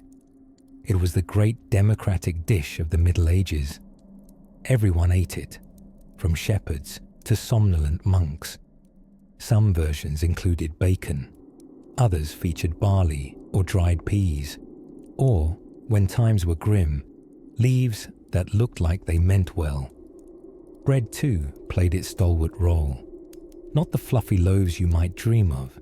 These were tough, dense rounds often made with more rye than hope, and told stories if you tapped them hard enough. In fact, in many homes, bread doubled as a trencher, a kind of edible plate. After a meal, the gravy-logged bread was either eaten by the host, given to the poor, or, in some dubious cases, thrown to the chickens with a whispered apology. But even in these chillier months, medieval folk found ways to gild winter's culinary lily. Enter the humble spice box. Watch as our cook, let's name her Agnes, pinches a bit of ginger into a turnip mash, closes her eyes, and imagines trade ships rocking gently into Bristol with crates of nutmeg and dreams. Spices were expensive, yes, but not quite inaccessible. A little cinnamon went a long way. especially when you'd only ever tasted one fruit all winter, and it came from a barrel that had been sealed shut since All Saints' Day. Sweetened dishes were surprisingly common, often mixing sugar with meat. Think stew, meats pie, meats candied lamb. It wasn't a mistake. It was fashion. Fruit itself, though rare, made a noble appearance. Apples kept well. Pears, less so, but found new purpose in tarts. Dried fruits, plums, dates, and raisins were soaked back to life and stirred into pies that doubled as both dessert and architectural puzzles. And of course, there were feasting days, moments when the monastic fasting calendar finally offered a break, and the table sprawled like a Middle English novel. Goose with cloves, brawn with mustard, fish pies shaped like actual sea creatures because the cook had a sense of whimsy. These grand occasions provided welcome relief from the daily repetition of boiled things, pickled things, and questions like, is this still edible? Importantly, winter fare also fostered community. Meals were slow, stewed affairs, best shared by firelight. Folks told stories, sang, even played games with roasted chestnuts, some of which were not fully thought through and ended in small fires. So next time you find yourself reheating last, weak soup, or staring into a fridge that contains nothing but a wrinkled carrot and a whisper of cheese, remember this. Medieval people were wintering long before it was labelled as a lifestyle choice. They embraced repetition, found joy in spice, and spent their evenings not doom-scrolling, but discussing which saint might be responsible for curing ham. And as the hearth smoulders down to a sleepy glow, we turn our gaze from the bowl of pottage to another quiet corner of medieval life, where a curious clink of clay jars and a suspiciously loyal cat hint at preservation practices that went ethically. Ambiguous. While nobles and clergy dined with composed etiquette and multi-course banquets in candle-lit halls, and peasants chewed stoically on crusts with teeth like millstones, there existed another subtle gastronomic thread in the medieval world, one rarely spoken of at length, but always simmering quietly in the background. Soup. Yes, soup. The humble, simmering, slurpable solution to nearly every culinary crisis and leftover conundrum of the day. It was brothy democracy, accessible to kings, monks, and millers alike. At any given moment, in any given hamlet across the medieval patchwork, someone somewhere was ladling something from a fragrant pot and muttering, quite possibly, well, it's got turnips in it, so it's supper. The medieval approach to soup, generally referred to by the more rugged term pottage, was less about following a recipe and more about participating in an edible tradition of pragmatic improvisation. Got cabbage? In it goes. A pigeon? Even better. Barley, herbs, yesterday's stale bread. All were welcome in the great bubbling cauldron of resourceful cookery. Indeed, pottage was the Spotify playlist of the medieval kitchen. Endlessly customizable, often slightly murky, and frequently featuring beats in a surprise guest appearance. Interestingly, we often divide medieval society as though food belonged exclusively to either the gilded lords dreaming in pastry palaces or the perpetually toothless ploughmen scavenging for mouldy cheese. But soup stitches these realities together. Rich or poor, if you had access to fire and the vaguest memory of a carrot, you were halfway to dinner. Monasteries perfected the craft, their silent refectories punctuated only by the clinking of spoons against wooden bowls. These broths were often lentil-based, with herbs tended in monastic gardens and the occasional egg from a slightly judgmental chicken. In the winter, thickened with oats or beans. In summer, brightened by greens that hadn't wilted yet, out of sheer defiance of the sun. And of course, no conversation about medieval soupiness is complete without a nod to the phenomenon known as perpetual stew. This was not merely soup, but a life philosophy cooked medium-low. A large pot kept simmering constantly, with new ingredients added daily and portions taken out for meals. Some pots were said to have been on the boil for years, becoming gastro-historical time capsules, each spoonful an edible genealogy of Tuesdays and Thursdays long past. Lucky guests might find a chunk of mutton from last week, a bean from last month, and an alarming turnip from sometime during the Crusades. It was not unlike Hercules' ship. If all the parts keep changing, is it the same soup? Historians remain divided primarily due to sleep deprivation and the philosophical implications of onions that transcend generations. Meanwhile, up in the noble halls, soup wore a fancier hat. These upper-crust broths were clarified and daintily seasoned, sometimes thickened with almond milk or fragranced with imported spices from bewilderingly far-off locales. This wasn't pottage for survival, but soupery for spectacle. A favourite of the elite was blancmange, a deceptive little dish that may sound like a dessert, but was, in fact, a glutinous chicken porridge of sorts, whitened with rice and almonds, thick as memory and, presumably, mercifully bland. A dish designed to reassure diners that they were rich enough not to risk too much flavour.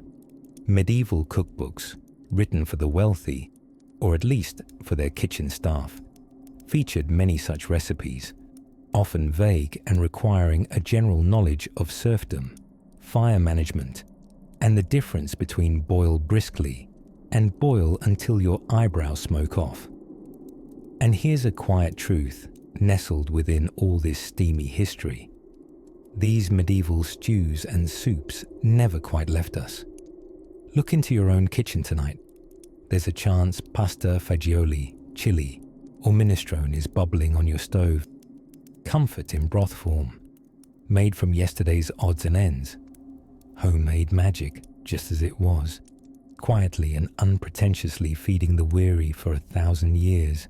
So tonight, when you sip that warming spoonful or stir something hearty in your favorite pot, take a moment to thank the countless medieval hands who long ago stood bent over a fire sighing contentedly as onions melted into broth, feeding generations with little else but time and patience. And as the pot bubbles on, quiet and eternal, its scent curling softly into distant dreams, our story will drift onward, following the trails of flavour that history still leaves behind. There is a hush that settles across the ages when we speak of pie, not merely because the thought of golden crusts and tender fillings makes the stomach quieter than a reverent monk at Vespers, but because pie has long been a beautifully unsung achievement of medieval ingenuity. You see, in the Middle Ages, pie was not simply food. It was an architectural feat, a culinary container, a medieval multi-tool, pastry you could trust. Let us paint the setting. It's 1347, and you, dear listener, happen to be a reasonably prosperous baker's apprentice in York. The stew's been stewed, the meat's been minced, and now it must be contained. But plates are still a bit of a luxury. Forks? Practically gossip. What the people had was dough, flour, fat, water, and if you're feeling indulgent, a pinch of something that might be salt or might just be stone dust. And thus, the pastry crust was born not as a treat but a function. Known as a coffin, yes, you heard that correctly. This crust was designed not for eating, but for holding. It was sturdy. You could engineer a cathedral out of the stuff, and it might last as long. Medieval pie coffins were thick and hand-formed, shaped dramatically like little chess, designed to protect the contents from exposure to both open flame and airborne rodents, both of which were common in the average kitchen, if not highly mobile. As you curled into bed tonight, perhaps beside a cozy fire made of imaginary logs, imagine yourself biting into a meat pie of the 14th century. You wouldn't actually bite into the crust, mind you. That would be like biting into a bread box. But what's inside? Possibly beef or minced pork. Maybe chicken mingling with dried fruits like currants and prunes, sweetened with honey or dates. A curious blend of savory and sweet. This was no accident. Medieval palates adored the mingling of flavors. Spices brought in at great expense from far-off lands, or at least cleverly stolen ones, were a medieval cook's trophy collection. Nutmeg, cinnamon, cloves, all tucked into pies like culinary contraband smuggled past the taste buds. Of course, if you were poor, and let's be romantic and assume we all were, because tax records imply most people were, your pie may have been filled with oats, onions, and the parts of animals that made the sound ugh. Still, the idea was the same. The humble pie could take something modest and make it both portable and palatable. It was, in essence, the Tupperware of medieval Europe, but not merely for peasants. Oh no. Noble feasts had pies of a different order entirely, some large enough to enclose an entire peacock, tail feathers regally upright, because when a lord wanted to impress his guests, nothing said, "My manor is secure," quite like encasing full fauna within flower-based architecture. Even more extravagant, live birds baked into pies. And before you panic, no, they weren't actually baked. Chefs would prepare pies with false lids and hidden compartments. The birds were inserted just before serving, so that when the crust was cut open, poof, a flurry of quail or starlings would erupt into the air, like the opening act at a Renaissance Beyoncé concert. It wasn't about food, it was about spectacle, a medieval TikTok, if you will, in which the pie was both trend and content. And yet, despite all the ancient eccentricities, modern pies don't fall too far from their medieval origins. Sweet pies, still popular. Savory pies, ubiquitous. Chicken pot pie on a rainy evening has more to do with a Yorkish dinner in 1347 than it does with the flashier inventions of later centuries. Even the seasonal holiday pie, be it pumpkin, pecan, or that mysterious one Aunt Ruth claims is mincemeat, carries a whiff of medieval feasting, where stuffing food inside more food was considered a culinary virtue. So as you pull the covers a little higher, consider the enduring power of the pie. Its history you can eat, wrapped in a crust of survival, ingenuity, and just a sprinkle of showmanship. One could say it's truly baked into the human story. And what better treat to leave behind as we wander toward the soft, buttery edges of one last medieval night. Something richer awaits just past the next flickering candle. And now, as we find ourselves at the soft edge of midnight and microphone, and the mist settles over our imaginary vegetable plots, it's time for one last bite-sized excursion through the warm, crusty world of medieval food traditions. Let's whisper our way into the kitchen hearths of the past, where the wood crackles, the soup simmers, and the cat is, as always, slightly in the way. By now, we've tiptoed past spit-roasted swans, honeyed roots, and bread so dense it may have seen action as a stage prop in medieval theatre. But tonight, let us settle into the cozy notion that some of the most beloved foods we eat today aren't just inspired by the past, they are the past. Lingering like an enthusiastic dinner guest who simply refuses to leave, medieval flavors have burrowed deep into the pantry of modern life. Consider the humble meat pie. Once the crown jewel of any high-status medieval feast, It was simultaneously a meal, a utensil, and, on occasion, a performance piece. The crust, known then as a coffin, helpfully reminding you of your mortality while housing minced pigeon, was not always meant to be eaten.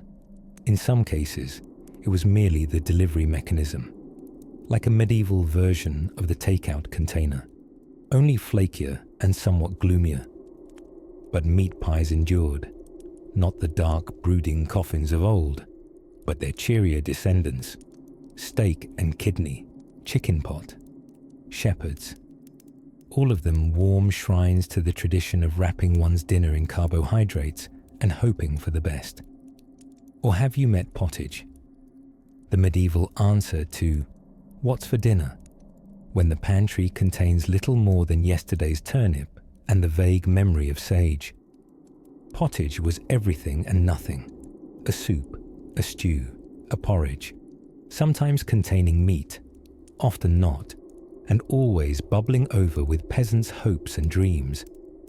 It was food in its most democratic form, equal opportunity mush. Fast forward several centuries, stir once or twice, and what do we see in modern kitchens? Stews, curries, risottos and soups. Culinary descendants of the not-so-glamorous but wildly resilient pottage.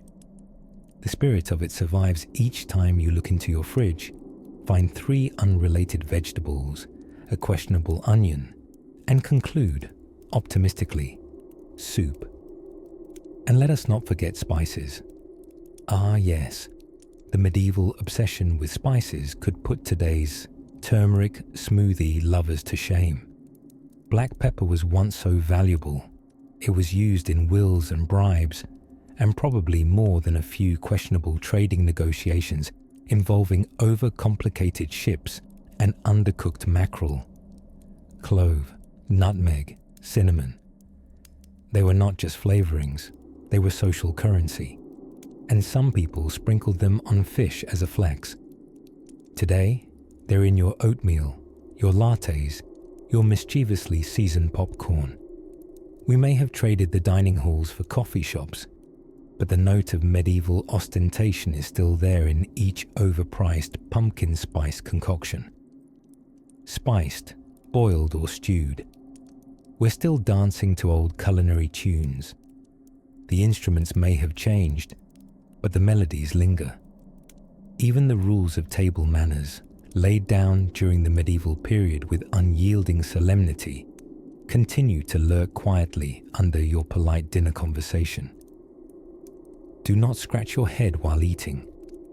Sound advice, and still relevant. Do not gnaw on bones and toss them on the floor. Less common now, unless dining with particularly spirited toddlers. And my personal favorite, do not blow your nose with the tablecloth. A rule so sternly repeated it makes one wonder how often it was flagrantly ignored. We haven't even mentioned ale, beloved then, beloved now. Once consumed more out of well-founded fears over water cleanliness than anything else, medieval ale was the breakfast beverage of champions, children, and the occasional goat. Fast forward to the modern age, and it's a craft lager with notes of citrus and regret. And so, dear listener, not that I would ever call you dear to your face, we must honor the social norms of our ancestors. As the kitchens of medieval Europe fade into dream flickers of firelight and garlic breath, let it comfort you that their food traditions didn't vanish. They simply evolved, sometimes dressed in puff pastry, and sometimes hidden under parsley. What we eat, our pies, our stews, our confused casseroles, is not just nourishment, but quiet continuity. A saucy handshake across the centuries, a soft-boiled timeline whispering that even in the rush of modern life, someone, somewhere, is still trying to figure out what to do with too much cabbage. So, settle down. Let your dreams be a simmering cauldron of gently spiced legumes. Let the chairs creak quietly as medieval moods dissolve into sleep. You are full now, not just with history, but with the warm certainty that even the most forgotten dishes once fed the flames of kings and kitchen cats alike. And now, as the spoon rests and the parchment is rolled closed, we drift